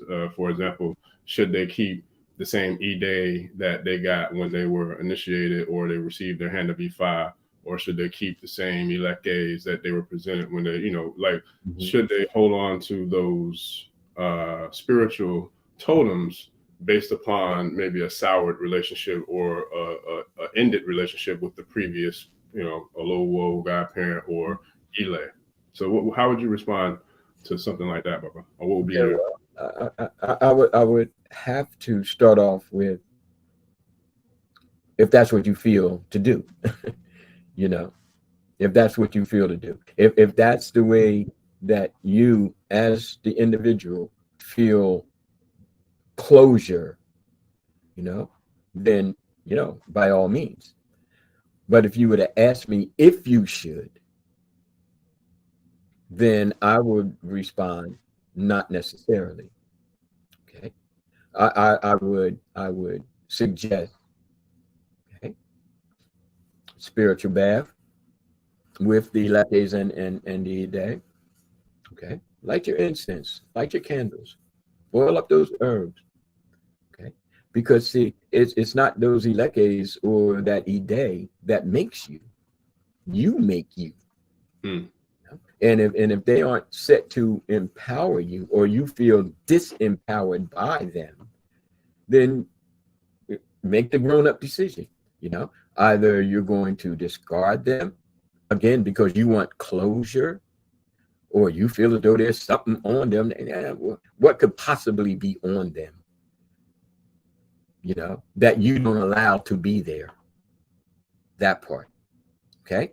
But if you're young, you know what I mean, you're just an aberration kind of thing, a neophyte, as you stated, and you kind of still on that fear train, then it's like, well, if you're going to feel better about burying them in the woods, throwing them in the river, or putting them in the garbage, and you take a sigh of relief, then fine. But don't expect the heavens to open up because you did it. You still have work to do to cleanse yourself, with or without, that house or that Elay or those people who you feel as though, should no longer, be your spiritual guides. Your spiritual guides, not your spiritual overlords. Okay.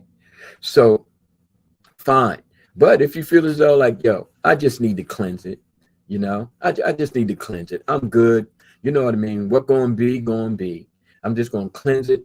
I paid for these. I put in the time and energy and essence to get these. I'm just not going to throw them away because, I got a situation, I can spiritualize anything that I really put my spirit to. You know what I mean? And my spirit, is strong. My spirit is strongest within me. My spirit is not strongest within somebody else. And my spirit does not have to succumb to anybody else's spirit. I allow that to happen. So let me cleanse myself so that the objects I have that I now put in my hands, that I now see through the windows of my soul, they become spiritualized, not because of anybody else, but because of me. Mm. You know? So I have a choice to make as an adult, not overlorded, but freed from the shackles of fear. Mm. You know, back to the earlier part of our conversation. Yes, sir. You know, Yes, sir. so that was my response. And I love it. I love it. And now I'm gonna highlight some more of the comments. So Okay. this, matter of fact, I'm gonna just put this one up because they beat us to it. So let's just go ahead and get into it. Bring it. Baba, I live in New Jersey. Listen, I was going to get into it at the end, but I'm like, well, hell, if the people, if the tribe say that's what it is, and that's what it is, we got to go with it. So they're ready. They're ready. Trust and believe, family. We got it working. I got we're working on it. We're working on it, and I'll just go ahead and say it. We're going to be launching the institute in the very beginning of 2025. Baba and I will be rolling out a lot more information on that in the coming weeks. However, with that, so and I appreciate you again, Mr. Rodriguez. We appreciate you, for the love and support and for the super chats, man. That means a lot to us because it's people like you that help us continue to grow to bring even better content. So we appreciate your love and support, family. And then shout out to this queen. She's been with us from day one as well. She was saying that, hopefully that we'll announce having the Patreon classes or announcements for the YouTube paid membership tiers. I hope anyway. Listen, y'all, boy, y'all on it, boy. That Ashe is permeating. They divine for us. Listen, that's what it is, man. That's the love, and real recognize real. And I feel like, people who feel recognize what they feel, who they feel. And I feel like just as much as, our audience feels us, we feel y'all and we appreciate y'all. So I always make sure I try to make that a point to give those the flowers and appreciation to y'all because it really inspires us to get better, do better, and be better. So with that, Queen Liquid Waters, we definitely I just literally finished mapping out the layout for the tiers. So now I got to submit it and YouTube. It could take a couple of days, but by this time next week, I'm pretty confident that we'll have the tiers and everything laid out. So the open community membership will be available. Once we get that set up, Baba and I will start holding classes in the community only section for the private members who join. And that's going to be kind of like the prerequisite. Those will be the people who will get the preliminary and prerequisite courses and classes before we actually launch and open up the virtual institute. So everything is in full motion and everything is, moving in divine time. And I love the fact that you guys are speaking about it, before we even got the chance to speak about it. So that's what it is. That's reciprocity. So we appreciate your appreciation and we're doing all the work now to get everything set up. So by next week, I'm pretty confident that we'll have the community open for community calls only. And then we'll have the tiers laid out. And then, like I said, for those who get, I think the top tier will have the access, or I'm not sure how I got it set up, but I have to go over it. But either way it goes, like you'll be able to get access to our courses before we even launch the Institute for those who join the premium tier of the community on the Ashe channel. So that's where we're going with that. And I appreciate you, for the love and support from day one. She's been there, holding us down. So I appreciate that. Greetings, Queen. Yes, sir. But yeah, so Baba, the people are ready, man. They ready. So right. Like today's call was another one for the books. Yes. And we appreciate everybody who came out and showed love in these Ashe streets. You could have been anywhere in the world, but you came to choose your Sunday school with us. So we appreciate that. And what more do you have for us in regards to divination, Baba? Because I know also another question that I have is for someone who is already a priest or priestess and they didn't get trained properly from their Olowo, their Ajibona, their godparent, whatever, etc. Like in terms of like even doing eyeballs or divination, is there some sort of like prerequisite or is there some sort of I feel like a mandatory training or at least I feel like a accomplishment of a prior base knowledge, a PBK, that particular priest or priestess should acquire before doing divination or before doing eyeballs and sacrifices? Like, how would you advise someone who's in that situation? Because I've come across a lot of different people who are in a lot of different situations that it's more so always based upon like separating from the original house that they were initiated into. Okay. All right. You put a lot on the plate there, so I'm trying to break it down. Well, I know it's getting late, so do what you can. We always got more time later this week. Well, I got forever, but you know. Yes, sir. You know, so there's a lot of that going around, and been going around, you know, since the 60s, you know. And I would dare say more so now that people get initiated, but not educated. And then those who even get educated don't get liberated. So when I look at, you know, setting up, well, in your terms, funnels, okay, through which knowledge is drained into an individual. So you may move from initiation to education. You feel as though you should, you know, be learning something, but for a lot of people, and again, I'm not passing judgment. That's not my game. Okay, that's all they want. You know, because it is a status symbol. It is a position, okay, of power, okay, and how they wield that power has nothing to do with how much they know or how much they don't know. It has everything to do with fulfilling an emptiness, if you will. Okay. Now, once the education comes about through accumulation of knowledge, okay, then, you know, individuals start to see, as they do through the Ashe, African spirituality experience, okay, that there's something to know. It's not just something to be or something to have. It's something to know. It's something to develop. It's something to bring about a transformation, a transcendence.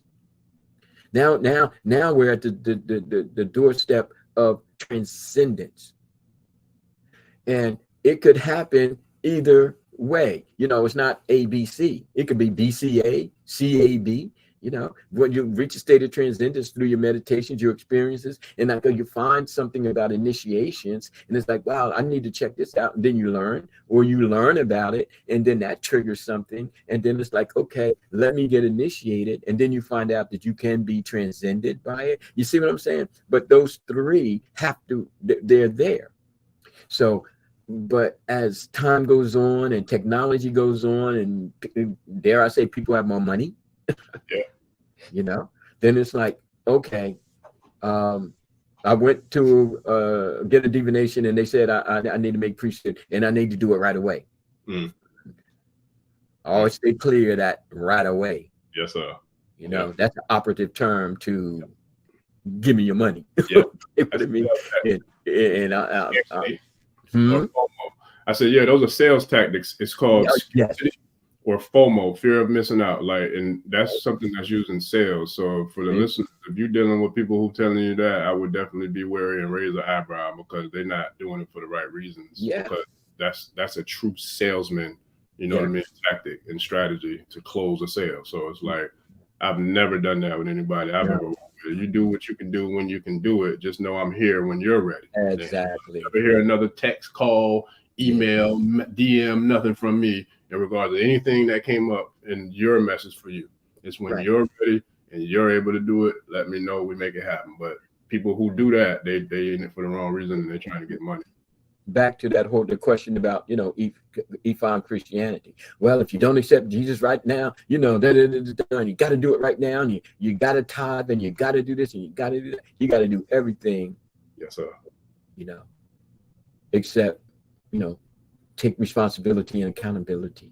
And as we call it, our full wofa, Afowofa, AFOWOFA. And that is to be beyond the fatalism. If you don't do it right now, it's going to be fatal. And even beyond the determinism, where you can make all the determinations that you want.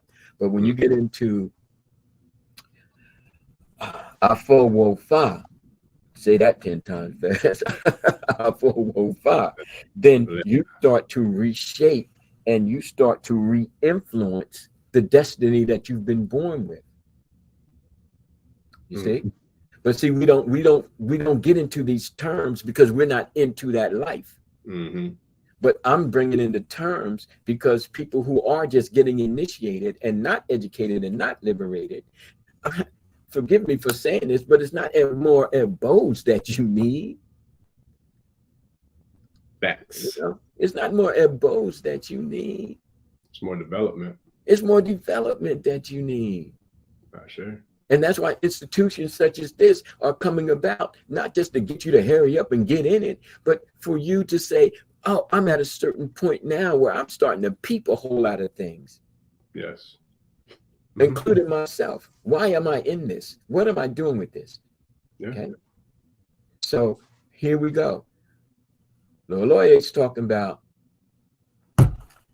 Afowofa, and that's going to be, you know, a heartbeat, you know, a beating of the heart of what he teaches. So that answers your question, you know, in terms of people who aren't being educated and definitely not being liberated. We're setting up institutions to address that. I ain't trying to be nobody's godfather. You understand what I'm saying? I'm not trying to, you know, go through all that.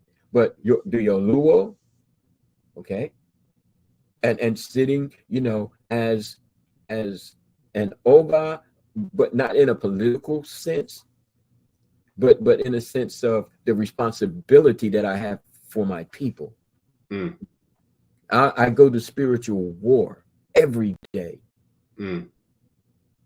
for the protection and the forward moving of my people specifically, and humanity at large. Okay, so that answers that. I forgot what else you had on the plate, but no, that's enough because we got more questions and comments from my listeners. So, and that was, like I said, that was only from me and my own personal. Sure. But I know a lot of people out there were like, yeah, okay, I was thinking the same thing. That's where I be coming from. That spirit, man. Me as a channel, you know what I mean. I just do my best to deliver the messages received. So, and shout out to Queen Liquid Waters as well again. And this, I totally agree with her on this. She says some only want to do our bar and not teach us, so we are solely dependent on them and not growing, unfortunately. And that is a true hardcore blood raw truth. And I see it. I've seen it so many times. And to me, you know, I feel like it's bullshit. And it's just people that, you know, they're using our people as cash cows to get money. And, you know, being someone who has been working with people in the community and doing work, especially with those in the priestly order that have been, there's people who I've worked with who are senior in years in their priesthood to me that I'm teaching how to do, you know, teaching how to do priestly work. And it's messed up. It's because they have been raised in an environment like what Queen Liquid Waters is talking about. They were raised in an environment where those who ran the house only saw them as a cash cow. They didn't see them as a student. They didn't see them as a devotee that they need to teach and grow and nurture and pour into and uplift and empower for them to go out there and do the same for their own tribe and their own house. You know what I'm saying? So it's like they're looking at it more so, what can I do to keep them to come back and fill in my pockets, more so than what can I do to teach them, to empower them so they can go out there and fill up our community, fill up our culture, empower our people. That's what they're not doing. That's how I was raised, you know what I'm saying? And I've been doing that before I was an Ifa or Isese. And that's just the blessing of being obedient to the ancestors. So for me, I'm serious when it comes down to that. Like, I get fired up when I talk about that because it pisses me off that people are out here making money off of the same people that they're supposed to be empowering to help empower other people.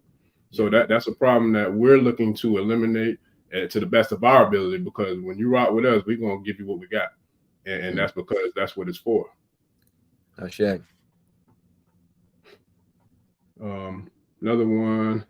this is for you, Baba. Shout out. That's why we need our elders for these conversations right here, you know, and that's why I give thanks too. You know, that's why I opened the show with giving thanks to the elders, man, because they've paved the way for us to be here today.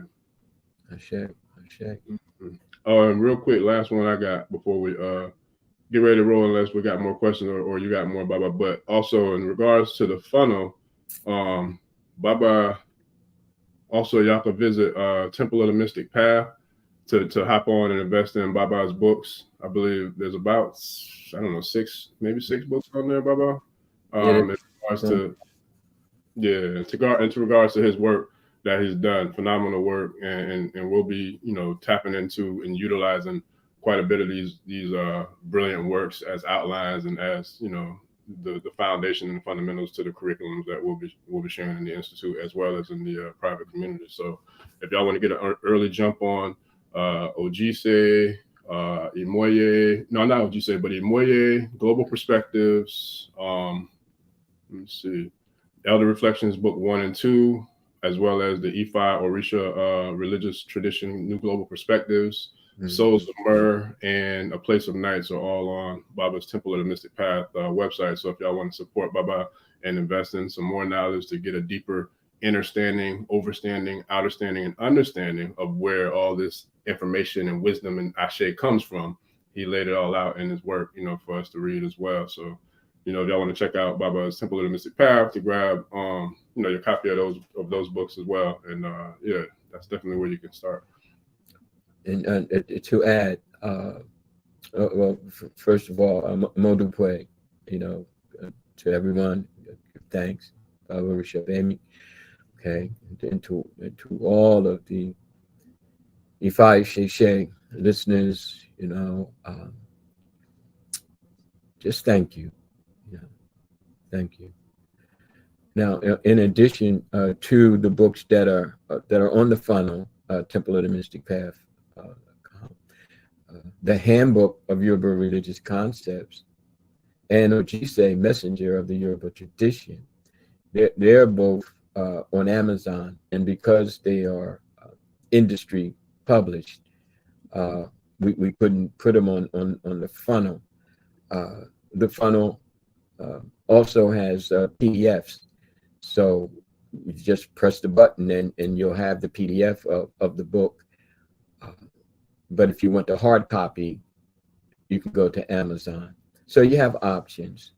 But and inclusively speaking, the handbook is also an ebook and is also an audiobook, both industry produced. So we're talking the talk, but we're walking the walk, you know, and we can't call for the cohesiveness and the education and the liberation if we don't provide the materials to do so, you know. And granted, they're not the only materials, but from our frequency, there's something for us. Now, I can recall a time when everything was in Spanish, you know, everything was in Spanish. And those writings that weren't in Spanish, well, most we didn't know of because they were up on the top bookshelves in some dusty corner in the library somewhere, you know, where somebody had done their theses or their doctoral on Ifa studies. But then, you know, we come to understand that the handbook was literally the first book, you know, by an African American, quote unquote, an African in America, that reached global acclaim. There were pamphlets out, you know what I mean, and again, Mason's books were out, but they were very limited in terms of community and in terms of an African directive from where I'm sitting now. Okay, back then it was wow, this is great, you know what I mean. But we have to also invite you to write. We have to also invite you to study, like the question about Osameji and all of that. You know, start gathering different books that talk about the Odus, and start gathering different books. We'll provide references. It's not going to be all about my books. Okay. I'm gonna create a book list. I'm glad you said that, because that's been a podcast show that I've been meaning to do anyway. So I'll create a book list, a video about a book list, and I'll go through a lot of recommended books that I've personally read, as well as Baba, I'll get your feedback and input on anything that needs to be on from your perspective, and then I'll create a video specifically for the books, that we that we reference. Okay, I mean, I got bookshelves. You know what I mean? And I just bought a book yesterday, literally. So, it's an ongoing process. And again, we have to stop resisting, learning and taking time to dwell into. And it's not so much that nobody can tell us anything. It's more like everybody can tell us something, And then we start quoting people, people become our references, and it becomes a part of the growth process, So that's what I have to share.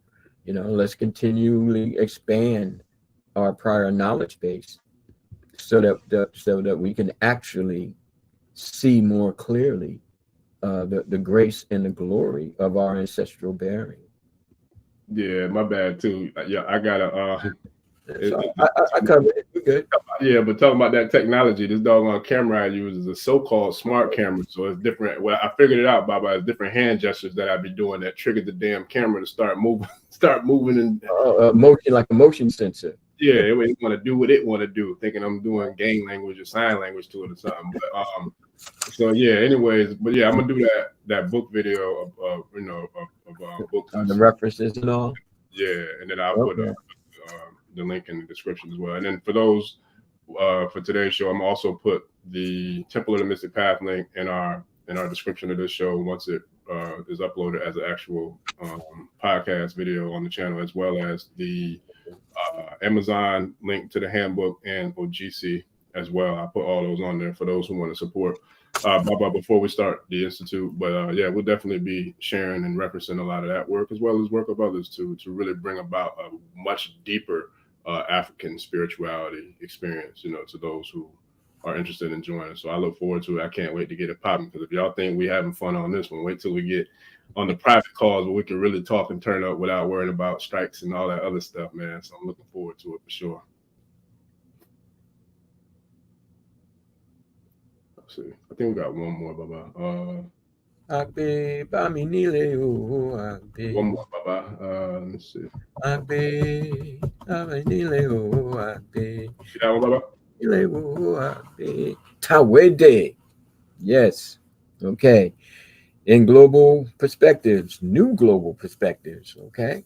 We talk about a celebration of Ifa and Isese, entitled Tawede, which comes out of the Odu Ejiabe, which speaks of a woman who was barren going to the Ifa priest, and the Ifa priest shared with her that she would need to make an offering, sacrifice to Obatala, and she would have to have a white urn, okay, and several prayers. And she did so, and she gave birth. And this is how the notion of Tawede was brought into being. And I was like, well, wouldn't that be something to not so much offset Christmas and Hanukkah and even Kwanzaa? Kwanzaa is a cultural reality. It may seem to be a spiritual reality, but it has no divinity to it. And I'm not saying that is not a good thing, because every step we take in the direction of education and liberation is a good step. But I'm saying now, as an Ifa priest, am I satisfied with that? Am I satisfied with that? There's no mention of Orunmila. There's no mention of Ifa. I got people asking me questions about putting elekes on Christmas trees and all that kind of stuff. I'm like, okay. And just like everybody comes up with something, why can't I be the answer to the greatest of questions? Why don't you have it? Okay. Well, you don't have it because you're not bringing it into fruition. So I said, well, Tawede is beautiful because being barren is not just a matter of carrying a child. It's a matter of carrying ideas and concepts. Okay. And going to Obatala for the formation of life can be and is a spiritual process as well. So started Tawede. Okay. So once we begin to observe it, beginning on December 16th, for 16 days, every day, there's homage to the Olodu. Day 1, Ejiagbe, Oyeku, Iwori, Idi, Irosa, Nawana, Bardo, Kama, Ogunda, Osa, Ika, Tora Pun, Otura, Irete, Oshe, Ofun. Okay. So we start to rest within the knowledge, the wisdom, the grace of that which we embrace as Ifa Isese. Okay. So that Ifa Shegun Karade is basically what Tawede is about. I say, yes, sir. Baba dropping mics out here with the mic drops. Listen, I gotta add my effects, man. I bought some new equipment to add some add some new elements to the channel, man. So I'm looking forward to learning how to play with my new toys. Yes, man. Listen, so yeah, listen, look, I can't wait, boy. We about to go in, man. I appreciate all y'all. So bye-bye. I think that'll do it for now, for today. You know, I gotta go on to doing doing what I got to do here at the crib. But I definitely want to give a thanks to everybody who showed up today, man. Y'all showed up, showed out, and showed love. We appreciate y'all. Real talk. And I look forward to this week, you know, opening up the new tiers to the membership. Like I said, it shouldn't take too long for them to approve that.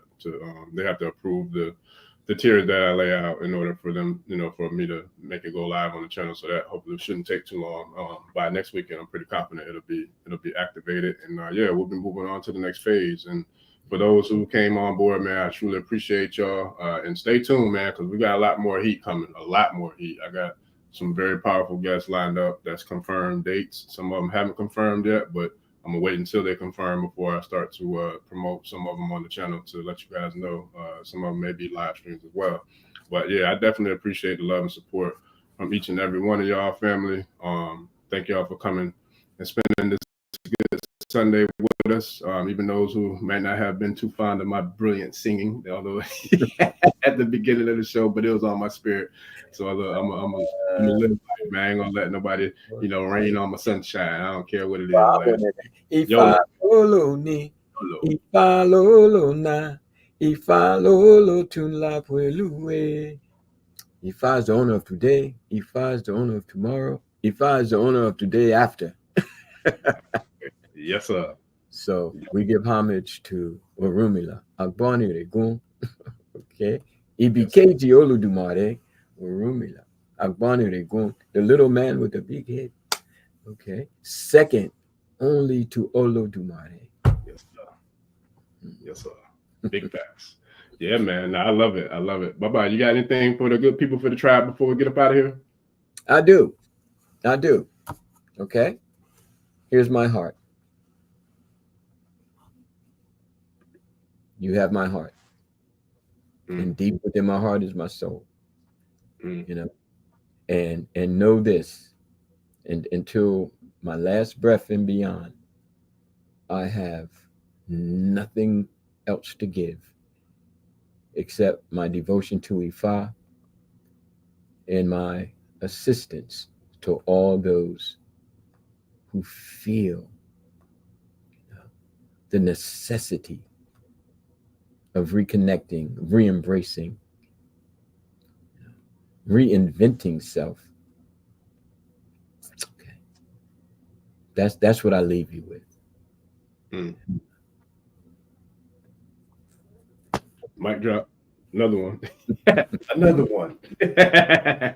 Listen, so I got a couple of quick ones real quick, man. Shout out to Baba Ifa Karade, our channel sponsor with Isese OT. For those, like I said, who are into the tradition, who are doing offerings, rituals, eballs, etc. Or if you want to just partake in having some good quality spirits, neutral, it's actual grain neutral spirits. Isese, it is for us, by one of our own Babalawos, who is also a regular guest on the channel, Baba Ifa Karade. I think he's been on at least 2 or 3 times, and I'm gonna try to get him on again in the near future.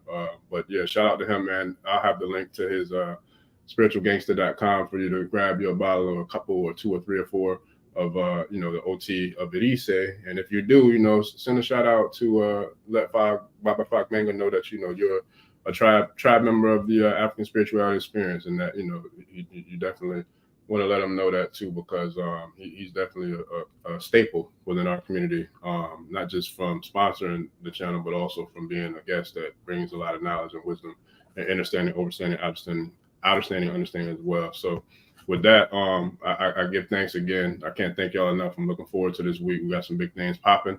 And we're gonna take it to the next level. And as we always say, I'm gonna make it do what it do, babe. We're gonna make it do what it do. All right, man. So yeah, we appreciate y'all, family, for real. It's been real, and we definitely had a nice turnout today. And I look forward to keeping them coming. And so, and I'm gonna give y'all a heads up. It's a little bit tough for me to promote the live streams, with days and weeks in advance, because, like I said, so many different people have so many different things on their schedules, and so we all have challenging schedules to deal with, but I'm gonna do my best to give as much notice as I can. But sometimes, you might just see the live stream on the channel itself, because we're gonna do what we got to do to make it happen for y'all. So with that, I appreciate all the love and support. And as always, please like, share, and subscribe. And we'll see y'all on the next episode. And Baba, you know what? You asked me something last time about the channel, about different things that we could do, but I'm gonna see if I could make something happen on the way out today. But yeah, ladies and gentlemen, thank y'all for tuning in, man. We definitely appreciate y'all. Thank y'all for the love, support. Please like, share, and subscribe. New announcements for the membership in the community coming soon. It should be coming this week. So we'll see y'all on the next episode. We are out. Tẹ́ntẹ́ni takisa ní tàtàn, ò bá padà sílé anítìjàkọ. Ẹja lọ pé eégún mo ṣe ní gbẹ́rẹ́ ìpàkọ́. Forsake not your ancestors and praise your. Yep, we got it. What do you think, man? Yeah, so we can start doing that. All right. We still recording. Yeah.